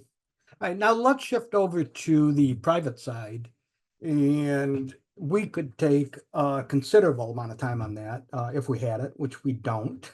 I am actually doing a presentation next week on the private side labor law, primarily the NLRB decisions and whatnot. And I have an hour unto myself on that, which I don't have today. But I do want to cover some of the big issues confronting private sector employers. And I'm going to ask Cliff for his opinion on this. Cliff and I do quite a bit of our firm's private sector labor law, and we work very closely together, and we've been monitoring this. But there's three areas that I think we want to make sure we touch on and explain where the law currently is. One has to do with the election process. One has to do with workplace rules. And the third one deals with who can be liable, joint employer standard. So all three of those affect employers, whether they're union or not. So it doesn't, I mean, if you have a union or if you don't have a union, don't make that decision as to whether you want to know about these areas, because it's going to affect everybody. But let's just start with the election process. You're non-union right now. You think all the employees love you. You get somebody walking in the door and they say, I'm from your friendly union down the street, and we think a majority of the employees want to be represented by the union. We demand recognition. The question becomes, what do you do? And not that long ago, I would have told them to turn around, don't let the door hit you on the way out, and do nothing, and then prepare for it. There's a decision that is called CMAX Construction that probably makes that really bad advice. And what CMAX does is it says when a union makes a demand for recognition, employers have three choices. They can recognize a union instantly, which I also would not recommend, by the way. Within 2 weeks, they can file what's called an RM petition for an election with the NLRB and test the claim of majority status. Right now, the burden would be on the union to do that, or before CMAX would have been on the union to file the petition. Now, all they have to do is say, we want recognition, and that burden is on the employer. And if you file that RM petition within 2 weeks, the NLRB will conduct an election and see if the majority claim of majority support is true. Or you can ignore the request and see what happens. That would not be advisable either. Why? Because if there is majority support, doing nothing and not bargaining is an unfair labor practice. And your only defense to that is going to be to establish that, in fact, there was no majority support. If there is majority support and you do nothing and you don't start bargaining, you have committed an unfair labor practice. So you've got to be aware that any demand for recognition comes with a need to immediately take action. And that action generally will be filing a petition with the NLRB. Now, who does that demand come from? Can it come from anybody, or does it have to come to the president or made to somebody high up? The answer is no. It can be to any agent or representative of the employer. So this could be any supervisor in a plant that they're organizing that 3 weeks later says, oh, by the way, this strange person came in and demanded recognition. I told him to leave. So I just thought you should know. Well, that's going to be a problem because that's a demand on an agent of the employer. So you really need to make sure all of your supervisors and managers are aware of this change in the law. Another big area is with the workplace rules. And the workplace rules, they come under Section 7 of the National Labor Relations Act. Section 7 doesn't protect union activity. It concerns protected concerted activity. Concerted means more than one, although that is been changed because it's not involving directly two employees. It can be any discussion that could affect more than one employee. So it could be any concerns that could affect the group as a whole. And we've seen changes in the law in that area. There's a big case that came out of COVID, concerns over what the workplace was doing in response to COVID was found to be concerted activity because the COVID affected the entire workforce. So protected concerted activity is pretty broad. And the workplace rules, there's been tests, they've been going back and forth depending on who is in the White House. Right now, the law that covers the workplace rules is Stericycle. It was decided August 25th of 2023. It overturned what had been kind of the standard in Lutheran Heritage, and it changes the test. So to rebut a presumption that the rule is unlawful, and yes, I said that right. There's a presumption that if somebody feels that the rule prevents them from engaging in any activity to improve their wages, hours, and working conditions, which is the Section 7 rights, if they feel that that rule won't allow me to talk to another employee about my wages, it won't allow me to talk to other employees about fill in the blank, that's presumptively illegal. And in order to defend against that presumption, the employer has to show that there's a compelling business reason for the rule, and that a narrower rule would not achieve the employer's business objectives for the rule. So a pretty high bar compared to what the prior rule was. And there's a number of cases that have developed through the years and giving us some real life examples on how this has played out or likely will play out. And examples of rules that were found unlawful is disrespectful conduct or insubordination. Too broad, illegal. Chronic resistance to proper work-related orders or discipline.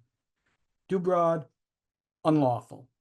A rule that says be respectful to the company, other employees, customers, partners, and competitors. No, can't do that. You can't have a rule that requires that employees be respectful to the company. The NLRB says that's too broad. It chills employees' Section 7 rights to criticize the company. Do not make fun of, denigrate, or defame your coworkers, customers, or suppliers.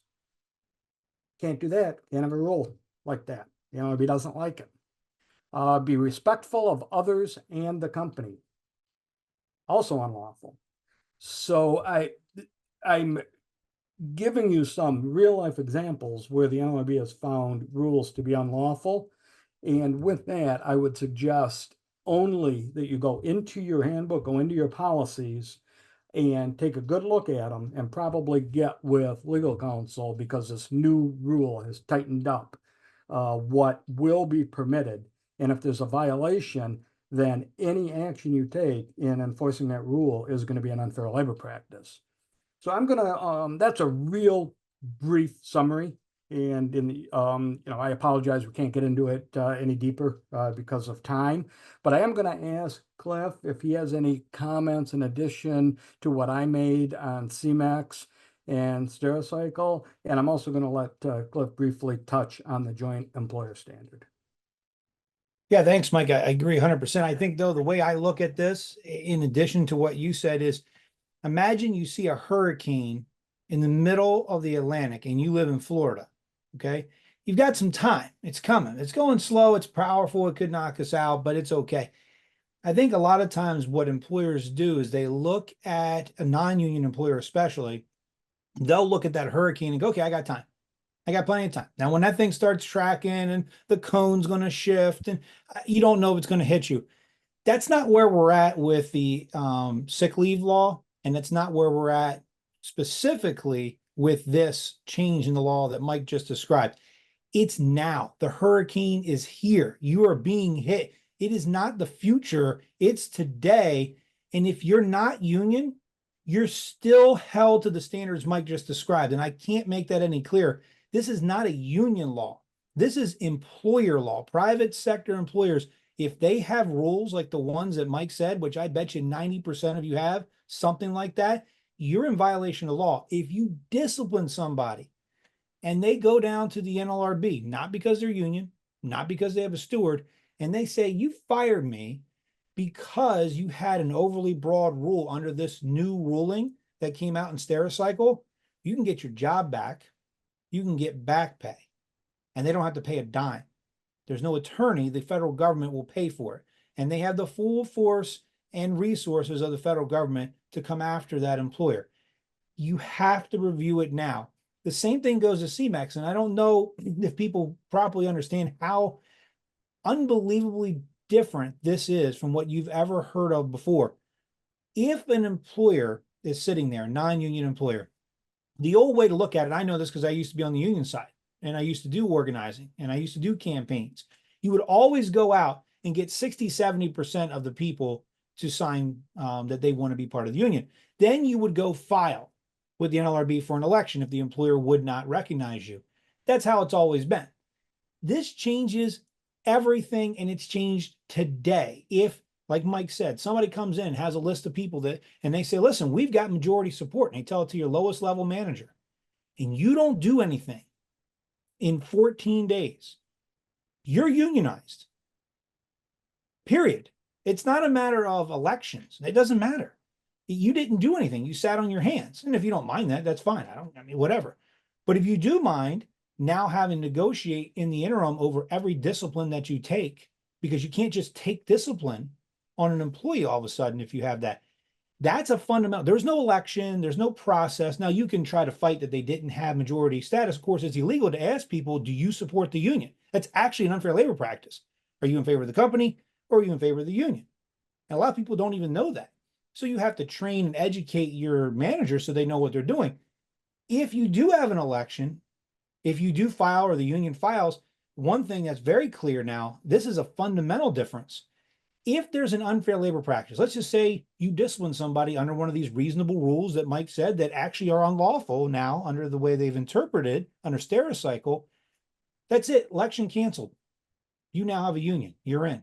If you violate the NLRB, if you commit an unfair labor practice, there's no need for an election under the new rules.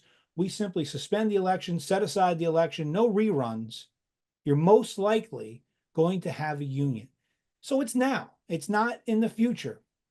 So if you haven't trained on it, there you go. If you are a unionized facility, what this says is you're probably okay most of the time, but if a person or the union says that your work rules, even if you've negotiated for the right to promulgate work rules, if they're still too broad, they can just go ahead and file at the NLRB, and we can argue whether or not it's covered by or not covered by the contract and subject to grievances, but just beware of those kind of concepts.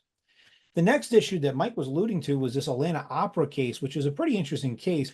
What it did is basically reset the table and said, look, let's just say you have temp employees that come in from a temp agency and they work side by side, and you pay them, whatever, a contract to be a temp agency, and they're getting $3 an hour less than the people they're working that are full-time company employees.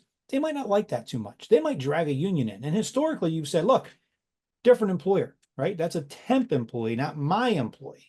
And so if they want to unionize, that's fine. They can unionize their employer, but not me.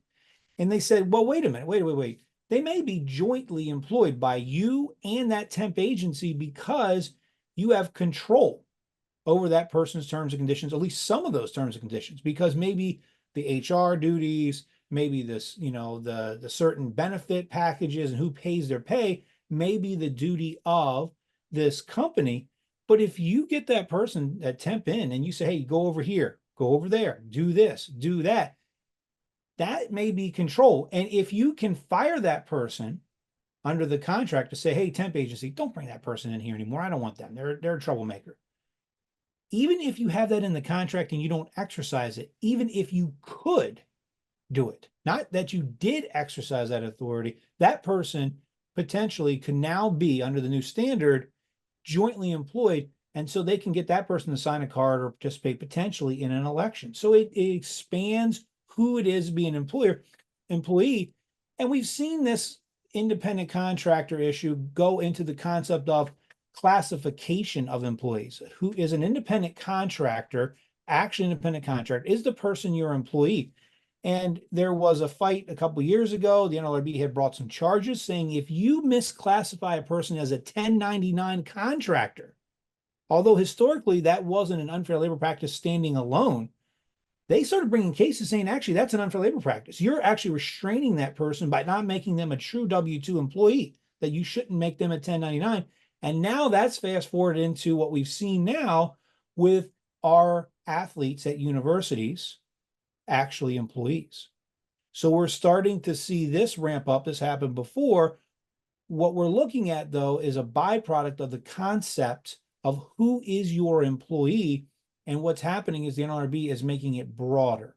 The rules are broadening and consistent. So you need to know who's your boss. You need to know who's your employees so that you can articulate, if you ever have a petition or if you have a unit clarification, what's going on. So the storm isn't coming. The storm is here. It's a significant change in everything you do. You literally don't have to have an election to have a union anymore. You get what they call bargaining orders. So very important to keep on top of this stuff, to review your handbook, and I mean all the time, because there are decisions coming down. I'll give you an example. In addition to what Mike said, there are social media policies out there that say things such as making negative comments about fellow team members and engaging or listening to negativity or gossiping, or don't use the company logo for any other reasons. All have been found to be unfair labor practices in the context they were written. Now, there are ways to get around that, but you have to review your handbook. You have to review your training, understand what your obligations are, because if employees, managers don't know, you could have a union, then you're negotiating with the union, and you are in. And it is a little bit like the Hotel California. With a union, once you have a union, it is extremely difficult with very small windows for the employees not to be unionized anymore. So we have to be very careful with that. Okay, thanks, Cliff. And to wrap up this topic, actually to roll in what potentially could be a separate topic, but it's related. So I think I will ask Rob Hammer to assist us here, and that is, employees have Section 7 rights. Sometimes you see the employees say, well, I want to protect them. I want to walk around with a video recorder, or I want to tape record every conversation I have with my supervisor, because he might say, or she might say, something that makes me uncomfortable and I want proof. Can employees do that? Rob, help us with knowing when employees can video or audio record, and what employers can do to restrict that. Sure, absolutely. And this really falls into almost a two-part question, right? You have policies and potential union issues, as Cliff has discussed before, and then you have the law. I'd like to focus on the latter for now, because there have been some developments, although they're not really clarifying developments. So when we talk about the ability to record conversations, right, what we typically are focusing on is what's called Michigan's wiretapping statute, right, which basically says that someone it's illegal both from criminal side as well as the civil side to record a conversation or to eavesdrop on a conversation. Now, Michigan has historically been what we call a one-party state, which is, as long as you're a participant to that conversation, you have every right to record it, right? It's one of the reasons why we've always recommended that, when people are installing security cameras, don't have audio, right? Because you could very easily capture a conversation that you're not a part of. Now you just, potentially open yourself up for liability under wiretapping statute, right? But what we've seen is a little bit of uncertainty and, unfortunately, a reluctance to clarify the interpretations under these wiretapping statute. And this actually arose in a case, the ATF, the government entity, versus Project Veritas, which, is one of those companies that sends in undercover people to record, certain events. And long and short, Project Veritas had an intern, that was hired by the ATF. There's some allegations as to whether or not, they fraudulently induced the ATF. We can set those aside for the purpose of this conversation. But the federal court, when interpreting the Michigan statute, actually came to the complete opposite conclusion as to what we typically see, right, from 50 years of precedence within the Michigan state courts, and said that under the actual interpretation of the statute, that it's a two-party state. You needed to have both sides consent to the conversation, okay? And this was obviously a pretty major development that happened in 2020, late 2021. The court actually wound up trying to get the Michigan Supreme Court to clarify through this process called certifying a question, and the Michigan Supreme Court declined to answer whether or not Michigan is a one-party or a two-party state. And ironically, after the Michigan Supreme Court said, hey, we're not going to decide this, the original court in ATF versus Project Veritas on a motion for reconsideration decided to come to the complete opposite conclusion and say, again, now we are a one-party state. So there is a lot of movement on this issue as to whether or not we are a one-party state or a two-party state. There's been some subsequent developments. There was a case called Fisher versus Perrin in late 2022, early 2023, where the federal court that originally decided the ATF case again stated we are a one-party state, right? So there tends to be a little bit of a push as to confirming that we are a one-party state within Michigan. But again, the Supreme Court has not come down to actually clarify that. So we can expect continued arguments to be made, and maybe they'll get some traction, maybe they won't get some traction, right? So, the takeaway, in our limited time here is Michigan is, for the most part, still a one-party state. Can arguments be made that everyone needs to consent to the recording? Absolutely. Right? Can we, give any particularized guidance, unfortunately, without the Supreme Court giving us 100% certainty? All we can say is most likely, and historically, courts have held that we are still a one-party state, even though there are a few, aberrant decisions that does require the two-party consent.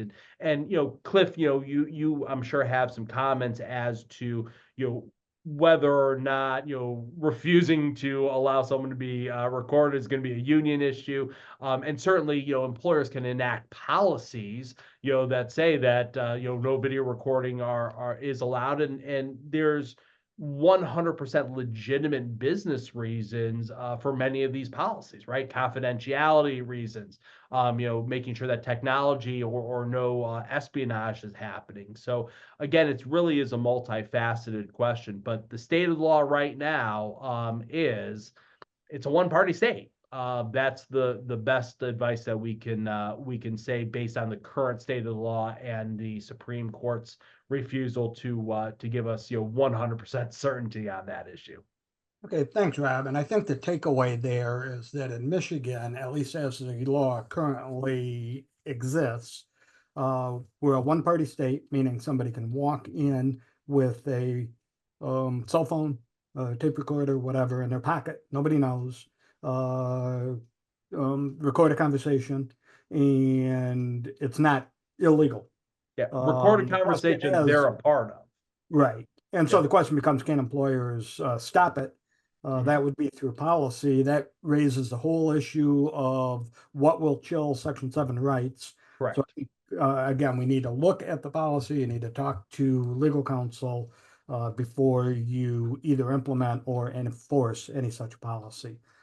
Time will tell where that goes. But in the limited time we have now, Cliff, I'm going to let you address, to the extent that we can in the remaining time, the current status of non-compete laws. And there's been a lot of activity, so we're going to have to do it briefly.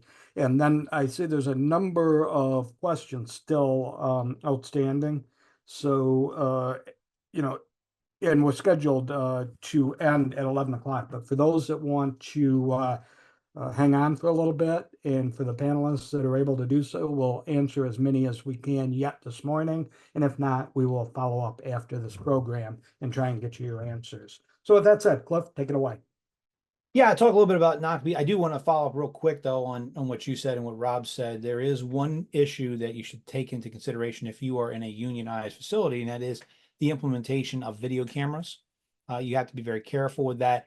Look at your particular sections of your management rights and what you've negotiated, not negotiated.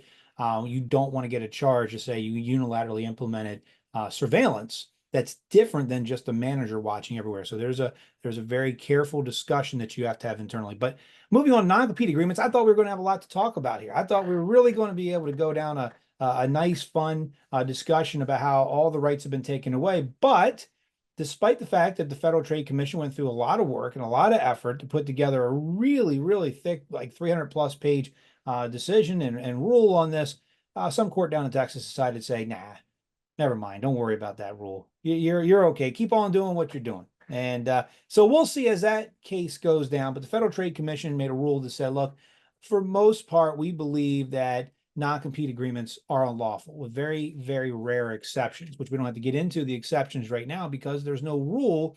The rule went into a court and the court decided to make an injunction nationally right now against that rule. It'll go through the appellate process and we'll see. It'll take some time to go through this process. But right now, we don't have a federal rule that says from the Federal Trade Commission that it's unlawful. But there are some concerns. First of all, in Michigan, non-compete agreements are lawful. You can enforce it. You can draft them and you can make them so long as they're reasonable in time and scope. In other words, you can't say, you come work for me at my new hamburger stand. And because I'm going to teach you all the secrets of how I make my sauce and how I chop my onions and I put the patty on the grill at just the right time, you can't work in any food industry anywhere in the world because, you know, my one standalone stand will be hurt by that. And you can't do it for the rest of your life. That's too long. That's too much. You can't do that. Reasonable in time. And you'll see non-compete agreements that go for a year. They're generally enforceable. You see them that go for 2 years. Okay, you're getting on the edge of it, right? There's even been cases where there've been 3 years, but it's, you know, exceptional circumstances. So you go for a year, you're safe. You go for more than a year, okay, you're in kind of a gray area. You're probably okay. But once you get past that 18-month, you're probably gonna get yourself in trouble. Geographical area. Is it too broad in geography? Again, look at what you do. What did the person do? So let's take a look at what your business model is. If you work in one county and one county only, and you make it a statewide prohibition, well, we usually try to draft those so that the court can say, well, maybe the state's too broad. Go ahead and reword it so that it's just in the place that's actually helping you, okay? Maybe you say, I want to grow, I'm advertising. There could be changes in what I just said based on what's a reasonable restriction. Where are you advertising? So when we draft these things and when we enforce them, because I think Mike and I have talked about this along with Tony, we have enforced and had more cases since the beginning of COVID than I think in the 20 years before that combined. Everybody wants to enforce a non-compete and everybody wants to go to work somewhere else, maybe because of the market, maybe because people said I can't have it, so I have to have it now. I don't know what it is. Whatever it is, people want these things. What we've seen, however, is we've seen movement in these things in defenses. It's difficult to defeat a non-compete that's drafted and tailored properly in the state of Michigan. If you go into a regular court and it's well done, that's fine. But I have seen judges who won't give you an injunction and they won't allow you to just stop the person right away saying, hey, I don't see anything that's a problem. If you win, you'll get your money at the end of the day. How much money are you entitled to as a company for enforcing these? Well, that's up to the particular facts of what you have. The higher a person is up in your chain, the more access to information that they have, the more likely it is you're protecting a legitimate reason and legitimate business interest. If you're not trying to protect a legitimate business and you just want to stop somebody from going out to work to be, spiteful, that could be a problem that you have to answer to a court, and it could go to a jury. And the jury might say it's not fair. It's a person of minimum wage, at-will employee, and that's it. But you can enforce a non-compete agreement that's signed by an employee for the continuation of their at-will employment as of right now. So that's something we have to keep in mind for employees and for employers. And there's a difference between non-compete and non-solicitation. If you ever heard the word non-solicitation, they are different. A lot of times we put both of them into an agreement that'll also have a confidentiality provision that says, look, anything you learned here from us, anything you get from us, you have to keep that. And that can actually be forever, right? In most situations, right? You can't give unless you know about it publicly, right? Unless it's something that's public. The non-solicitation means you're not going to come after our customers. That's what a non-solicitation agreement is. You're not going to come after our employees when you leave. So you define who your customers are and you define who your employees are and you try to stop them. So what you're trying to do when you have these agreements most of the time is stop people from taking your information, stop people from stealing your employees and your customers, and stop them from going over to the person next door and taking the secret sauce or whatever information they have and competing in a manner that's non-competitive, that actually gives them a benefit without the money. And Michigan's got certain statutes on this to help protect that. If an employee jumps ship and goes from one company to another, one of the ways you can enforce it is against the employee, but you can also, if the company knows about it and they still continue to employ the person, you could sue both the employee and the company that hired that person and go after both of them. So there are ways that we can enforce these things in Michigan. So we have to take a look at it. Is it, what's the reasonableness? What's the scope? What's the time? Who are we trying to enforce this against? Because sometimes, there's a question of, well, the customer wanted to come to me. I didn't want them. I left and they came to me. And I had a non-solicitation provision. And there are some laws out there that we can go through, and it all depends on facts, because there are some situations where it depends on the language of the non-compete agreement. So you want to look at that, make sure it's up to date, make sure it's state of the art, make sure we got all the things that comply with the current state of the law. Now, let's move forward to what's going on the bigger picture. We talked about the FTC got overruled. The National Labor Relations Board, however, is making decisions that says, listen, these overly broad confidentiality agreements say, I'm not going to talk about anything that I found while I'm there. That actually could be an unfair labor practice to maintain or make somebody sign one of those. Mike just talked about a lot of those things that the NLRB is doing. They're going after not just union shops, but non-union shops to say overly broad confidentiality agreements are unlawful. The same thing goes to, I'm not going to talk badly about my employer, right? I'm not going to say anything bad. I won't disparage. They're saying, hey, that's so broad. I can't talk bad about how bad they are to their employees. And that's a violation of the National Labor Relations Act. And they're also saying potentially you could get an unfair labor practice on a non-compete. So a person could come into the National Labor Relations office and say, hey, my employer is trying to stop me from competing. And now the NLRB is taking the position that they're going to start trying to say that in and of itself is a restraint of Section 7 under the National Labor Relations Act. So not only can you sue somebody to say, hey, that's a tortious interference with my business interest to go out and get a job and your non-compete's too broad, but I'm going to run down to the NLRB separately and I'm going to file a charge against you and have the government investigate you as well. So it's just something that could happen down there. We see the NLRB now has put out memos saying they want to attack those things. So it's not all the agencies. We see other states enacting laws that are saying, look, maybe we should do this on what they call a means test. In other words, the more you make, the more likely it is that you can enforce these things. The less you make, it's like, well, why are you restraining somebody to go from, a low-paying job that you don't have any real secret information that you can give away into another job? And you say California's never really had non-competes. They've always just protected the non-solicit and the confidentiality provisions. If drafted properly, they can protect your business just as well. So we have to make sure when we do things, we don't just go real quick to, hey, I got a non-compete agreement. When you look at it, it's actually non-solicit and it's not very well written. Or I got a non-compete. Well, no, it's actually a confidentiality provision and it's so broad, you might get yourself in trouble or might get, struck down. So what we're looking at now is we don't have a state law that prohibits it, but that could change as well. There have been efforts to try to prohibit this at the state level. We're going to have to keep an eye on it come 2025. I don't think there's anything between now and the election that's going to happen. But after the election's over, there may be some interest in trying to engage in a non-competition law. We've had laws that have been proposed in the past, and they were more on that means testing. If you make over so much money, say $70,000, $75,000, they're enforceable. Below that, maybe they're not, unless it's a sale of a company or something of that nature. So we have to keep an eye on this. It's a developing area. The FTC's rule's gone now. At least it's enjoined for now. We'll have to come back later. It was a very interesting case.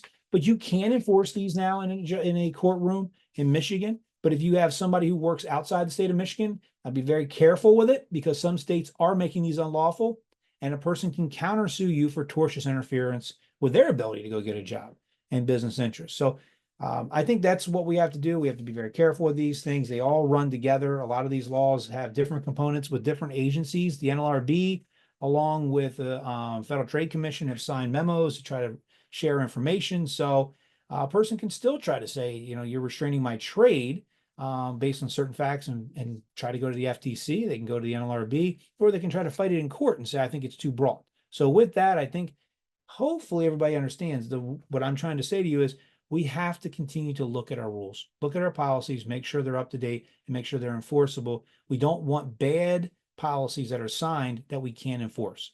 Don't make them too broad. Thanks, Cliff. And we are now officially out of time, so we apologize for running a little bit long, but like I said at the beginning, there was a lot to cover. I hope that everybody has some takeaways on some of the important changes. Pam, you started off this presentation by indicating what would be available afterwards, and if you're available, I'd like you to wrap that up. And to those, I know there's still a lot of questions out there. Tony, I think you've been monitoring that. So for those that are able and interested, I will hang around for a little bit. Any of the other panelists are welcome to do so, and we'll get to whatever questions we can at this point, and then what we can't get to, we'll address at another time. So, Kim, are you there? I am.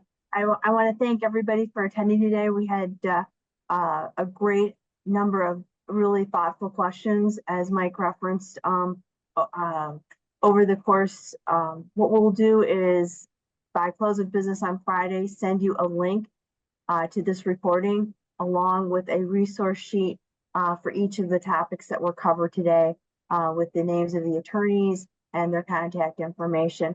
As Mike referenced, he's willing to stay a little longer to answer some of those questions. And then over the course of the next few weeks through our e-blast and through our blog, we will work to address the remainder of those questions. We really appreciate everyone's time today. And for those of you that have other appointments, thank you. Please feel free to disconnect. And for those who'd like to stay a little bit, Mike will address your questions. Mike? Okay, thanks. And actually, Tony, I'll let you take the lead on this. I know you've been monitoring the chat box and the questions or whatnot.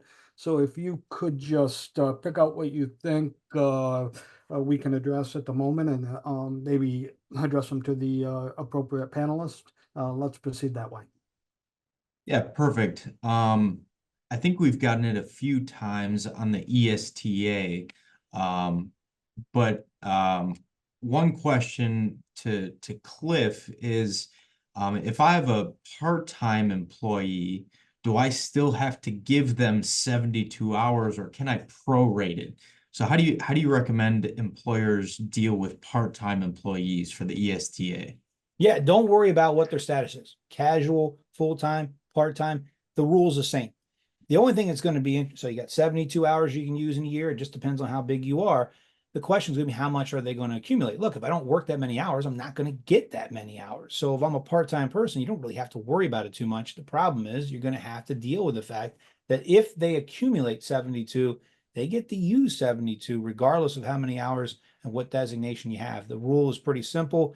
And I think that the Michigan Wage and Hour Department's been pretty clear about that too, is, hey, unless you're out, you're in, and everybody's in. So it's the same rules, the same bank. You get to roll it all over and you get to utilize it within that 72 hours. Perfect. We're going to rapid fire a few of these. So Mike, one question on the increments with regard to the ESTA. The question is, in regards to the ESTA, can you explain this? Employers can use this leave in small increments, but not exceeding 1 hour at a time. Yeah, the increments, there's a lot of employers in their policies with respect to PTO or vacation or whatnot.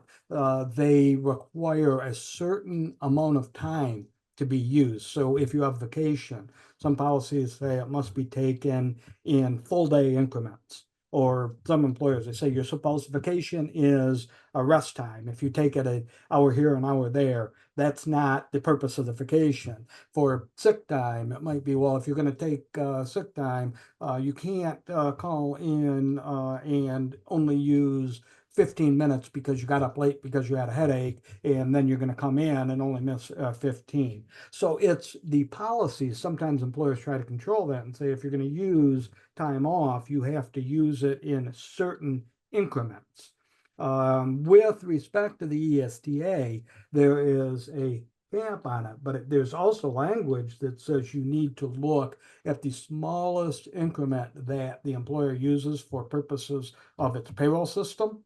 And if you, and by way, let me step back. Some employers, what they do is if you're tardy, they use an averaging. So if you have a payroll where you keep your time in 15-minute increments, and then you're tardy, if you work a majority of that 15 minutes, you get paid. If you don't, you don't get paid. The averaging system that the Department of Labor will allow. So if you have that type of system where you have quarter-hour increments for purposes of that policy, you're not going to be able to tell somebody that they can only use sick time under the ESDA in 1-hour increments. You're going to have to stick with your 15-minute increment because that's your policy. Perfect. Another one on the ESTA, does common ownership play into determining company size? So I believe this was regards to if you're a large or small employer for the usage cap. You want to talk about that one, Cliff? No. Because in a word. Yeah, I don't know because it's not clear in the statute. Now, my guess would be that we're going to use the same type of integrated business analysis they do for wage and hour issues, since this is a wage and hour type claim. So if you're going to be a common ownership and you're going to have common entities with overlap, especially if you have employees working in one and the other, you're most likely going to have to be counted for the two. We don't have that 100% ferreted out now because it wasn't something that I think that they worried about when they drafted this, because that's how it happens with statutes, right? That's why they have regulations that come out after the laws pass. But the reason why I say to you, we don't know 100% is because that's not addressed in my view of the record. It says employer, and we define employer in the statute. But I think what we'll do is we'll use the same type of common entity decisions, and you might be able to do it, but you might not. Employer means a person, any person, firm, business, education institution, nonprofit agency, corporation, LLC, government, or other entity that employs one or more employees. It doesn't say common ownership in the statute. So we're going to have to litigate that or have some sort of rule to make it clear. But I don't think it's going to be much different than when we have people attack you as far as, okay, do you have it for common ownership for other types of wage and hour in the state of Michigan rules? So, we can work together with you to figure out whether you're safe enough, depending on your locations and your ownership and your structures. But that goes right to, something that Rob deals with all the time, is making sure your bylaws, your corporate structure, it all is done right. If you do it sloppy, if you try to do it yourself and try to fill it out real quick, you're going to have more of a vulnerability. It's not going to save you from every employment, realization of how you use your employees and how you have your money. But I think you need to start with a good bedrock program of, if you want them to be separate, you better structure them separately. Yeah, and I also want to address that on it from a different angle. Because if we're looking at, are you a small employer, the 10 employee or more is a large employer, the under 10 is small employer, the question becomes, at what point in time? Is that a snapshot where today we have 9 employees, so we're a small employer, tomorrow we hired, so now we're a large employer because we have 10 employees? The answer is no. The way that is going to work is that the employer will meet the 10 employee large employer threshold if they employ 10 or more, and it's bodies on the payroll, 10 or more employees in 20 or more work weeks in the current or previous calendar year.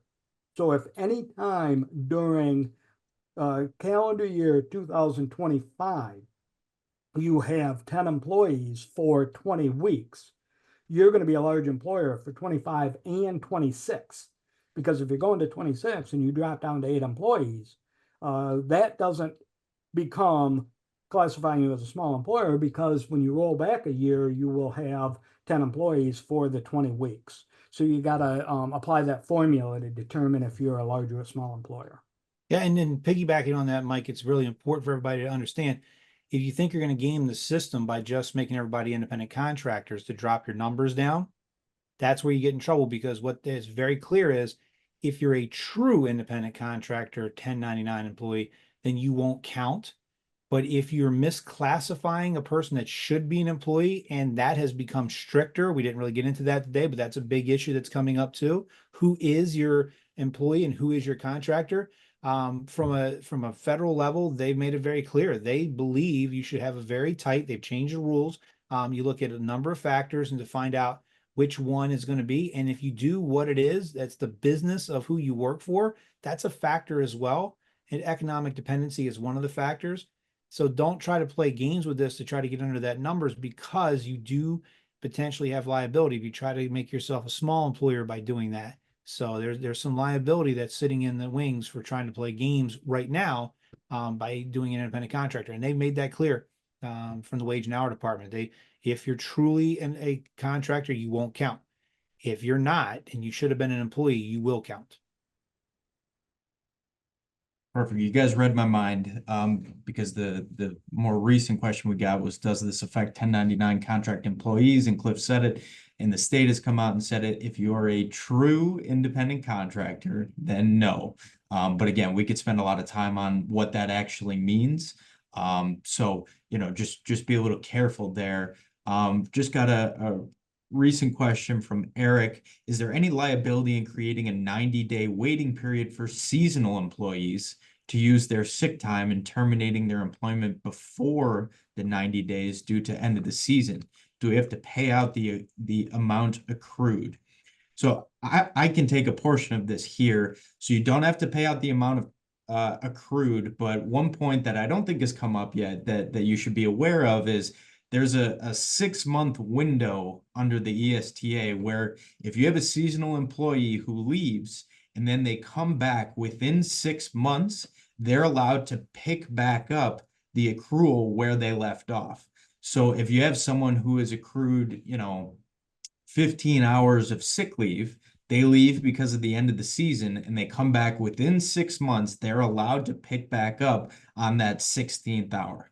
And then as for the 90-day waiting period for seasonal employees to use their time, there is a 90-day sort of probationary period that you can allow your employees to wait to allow them to use the sick time. Now, if it's a new employee, you can do that 90-day probationary period. If it's a current existing employee that's working for you when this goes into effect, we would need to look at that. So I think it would depend there. I think that's a question that's not resolved, but I do believe you're taking a risk if you do the following. You have a person that comes in, seasonal employee, they work there, 3 months or whatever it is. You have a waiting period. They accumulate the time in a bank on paper, but they never work long enough to actually use the time because you make them have a waiting period. They then leave and go away until the following year. So they're after 6 months. And then the question is going to be, when they come back the next time, are they now a new employee who has to wait another, 90 days? They work there 45 days and you let them go. The statute makes it look like that's fine, right? I would tell you that the statute on its face makes it looks that fine. I'm not sure the regs or how they apply that will be consistent with what I see here. But the problem you're going to have is playing games with, I come in and then I let you off for 3 months and then I let you come back. Well, then you're going to be in the 6-month rule for sure. So if it's, I work in the spring and then I go away after 45 days, then I come in at winter time, then I'm going to get my bank back and I keep accruing. So even though you don't have to pay them out, you can't play that much of a game. So that 6-month rule is there. And I think we can use that to say the person is not an employee with the right to keep their time if they're truly off for 6 months and we don't have to pay them out. But again, it's a game. And again, if you want to pay an attorney to help you make that claim in court and to win and get that precedent, you've got a bunch of them here that'll do it for you. Yeah, and the statute, says what it says, and I think Tony and Cliff, what you said is right on. And I don't know how practical this problem could be, but by way of example, let me just put out an example to make my point obvious, and that is that you have a pattern year after year, a large number of employees. You bring them in, you you allow them to accrue from day one because you have to, and then you routinely terminate them before the 90th day. Why? Because I don't want anybody taking sick leave. So you do this, you hire the 89th day, gone, over and over and over again. It's a pattern. There's no question that's what's going on. The question becomes, is that actionable? Under the terms of the ESTA, no, but there's a question, is that an attempt to circumvent the intent of the statute? And you see this with ERISA. If you terminate somebody before they vest for benefits under ERISA, that in and of itself is actionable. If you get into a pattern where you're terminating people solely to avoid any potential use of sick time, there might be a public policy issue there. I personally wouldn't want to take that case, but I don't know if it would be actionable, but I think it's possible. Perfect. Let's leave the ESTA for a minute. We got one question to Courtney on record keeping. Courtney was talking, you were talking about all these different statutes and how there's different time frames on, when you need to keep records around. And one question came up, is there a place to find all of the record keeping requirements in one spot? And how best can we make sure that all areas are covered? Oh gosh, I wish that there was one spot that would make life so easy, right? But it's really going to depend on the type of employer, if you're private or public, how many employees you have. That's going to really determine what statutes apply to you and what don't.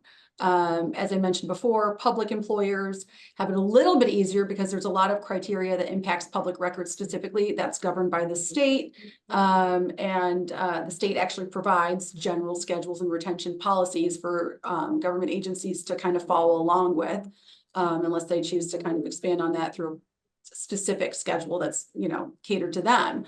Private employers, you got to do a little bit more legwork.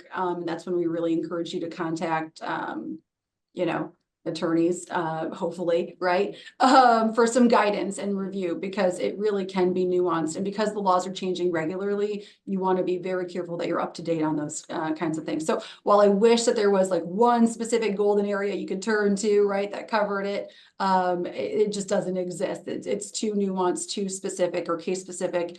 And I would really encourage you to reach out to legal counsel if you have questions that will impact your particular employer. Yeah, and just piggyback on Tony, we do from time to time, we'll assist people. You tell us who you are, how much, how many people you have, public sector, private sector, and you can put together, we have, a number of times put together a record keeping policy. So Courtney's done that. I think all of us done that. We've helped employers to understand, but because you're different than everybody, if you have over 50 employees, if you're under, you're applicable to certain types of rules and laws. But yeah, it's pretty simple to put together a record keeping policy so that you have it moving forward for your HR department. But we don't have one for everybody because not everybody is a one-stop shop. Perfect. I think there was a question that I don't believe was answered when you were going, Mark, on drug testing. And the question was, if we fire an office worker for being under the influence at the office, will we be required to have a test performed? I don't know if you want to touch on that a little bit. Sure. I think a couple of things come into play. First, the question is is this an at-will employee or a for-cause employee? Is there a labor agreement in place? But ultimately, it comes down to if you're firing somebody for being quote unquote impaired, what are you basing that on? Are you basing that on just objective outside, viewpoints, or having a test, basically a test that shows that there's actual alcohol or drugs within the system? Would be better to defend yourself in the event that you were sued afterwards. Not totally required, but depending on what your policies are. But like I said, I think having a test result in that case would be beneficial. I didn't let Mark, let me follow up on that. Not with a comment, but with a question to you. Take your answer one step further and you terminate an employee. Let's assume it's at will, keep it clean. Why am I fired? You're terminated because you tested positive for illegal drugs. We don't allow illegal drug users to work here. Do you potentially have a defamation claim? If you don't have a test result, you do. I mean, if they can somehow establish that they did not have illegal drugs in their system, it's the same type of thing as if you fire an employee because they've been you think that they've committed a theft. We generally tell the employer not to say we're firing you for theft if they haven't actually proved it or been convicted, because if it turns out that they're not convicted, you ultimately could wind up with a defamation claim. And I think the same thing holds true with the potential drug test as well. If you don't have something to back up that allegation, yeah, you do run the risk of a potential defamation claim. Perfect. Thanks, Mark. I've got one for Mike Clark, both Mikes actually, and Cliff as well. We got a question. How often should our managers go through union avoidance training, public, non-unionized company? Mike Clark, I'll let you jump at that first on the, what do you recommend to your public employers? Well, I don't have an actual recommendation because it's going to vary on the status of their employment situation. In other words, if you have established labor groups and there's no activity, are we going to be sending our managers off, if you will, for training on unionization? I think for purposes of the way I deal with it, I would say, look, if there's a possibility of unionization, if it's active, we clearly want to send our managers for training at that time. But I wouldn't say just as a blanket every 6 months or a year we're going to send people, because it just isn't happening that often. I know I did make a statement that we are having and seeing unions try to take over another union, and I'm seeing some of that. But generally, labor relations are fairly stable, and you just don't have a lot of unionization activity. But when it does happen, I would say at that point, your litmus test is going to be, let's get them off, get our managers in and trained on what the do's and don'ts are during unionization activities. Okay, and on the private side, I would look at it this way. First, we have CMAX. So if you have not done training since CMAX issued, I think the answer is you should have training now, because you only have 2 weeks to respond to a demand for recognition. And if you have managers and supervisors that do not know about that, I think you're at risk of bringing in a union with no election. So it depends on what training you have had. Assuming that you have had that training, I think it becomes in part an HR issue. Because if you wait till the organizing is in place and you get the demand, it's probably too late to address that, because the time limits are so tight now under CMAX. You're not going to be able to get in and educate your employees. So the question becomes, how much do your employees really know about your policies, about what you do for the employees, the benefits you provide, how you compare with your competitors and wages and benefits? How do you communicate that to the employees? And you can learn all of that through the supervisors, frontline supervisors, who are your best source of information. So I think that's just a good HR topic for discussion, apart from unions, that should be done on a regular basis. Most companies have departmental meetings, supervisory meetings, and I would incorporate this type of a discussion into those meetings if you don't already do that. Cliff, any other thoughts on that? Yes, I mean, I philosophically look at things a little bit different because I started off on the union side and I know what the goal is and how that's done. And the goal is to organize anyone, everyone, anywhere, anytime, public, private, doesn't matter.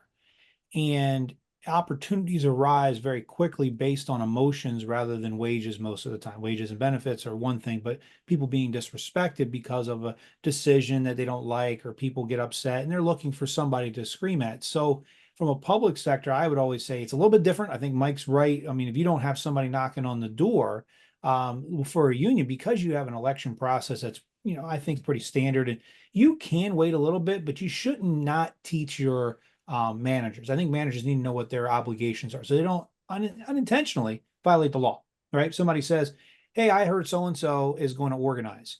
And oh yeah, well, who are they talking to? Who's in support of this? You can't do that. There's something that we do called a tips training. That's real quick. It's real easy. Make sure you stay away from an unfair labor practice. We don't want that. So it's a good way to just make sure we're doing what we do all the time. State-of-the-art policies, make sure we're clean, we're non-union. It's not about staying non-union or staying union. It doesn't matter. We're trying to make sure we don't violate the law. So just implement it as part of your regular trainings with your supervisors. And if you get a hint that there is training, you have a process, you tell them how to report the issues legally, lawfully, and appropriately. And then you can come in and do a little bit of potential training at a higher level for the managers and maybe individual employees. From a private sector, the change in CMAX really makes this thing one of those deals. And I've always philosophically said in the private sector, it's a different battle than it is in the public sector. You got to make it part of your corporate DNA if that's what you want. If you want a third party and you don't care if you have a third party in, then don't worry about it. If you're one of those companies that say, hey, we have a good system, we have a good way of doing it, you got to train your managers on what their rights are, their obligations are. You got to tell them how they're going to report it. And from an employee standpoint, you got to make a decision. Do you want to start just making it part of who you do? A lot of companies do that. They go out and talk to their employees without any known union activity. And they start talking about, here's what we do for you. They trumpet what they do. They trumpet what their policies are. They tell them that way, if there ever is activity, they go, hey, what do you need them for? Remember, we helped you with this. Remember, we do that. And it's a way to make sure that you can safeguard your ability to communicate, because there are questions. We used to have what was called a 25th hour speech, where 25 hours before the election, you can go down there and talk to people. We could educate employees individually, have meetings. And there's some rumors and some movement from the NLRB that say maybe they're going to take away the employer's ability to talk to employees after a petition starts.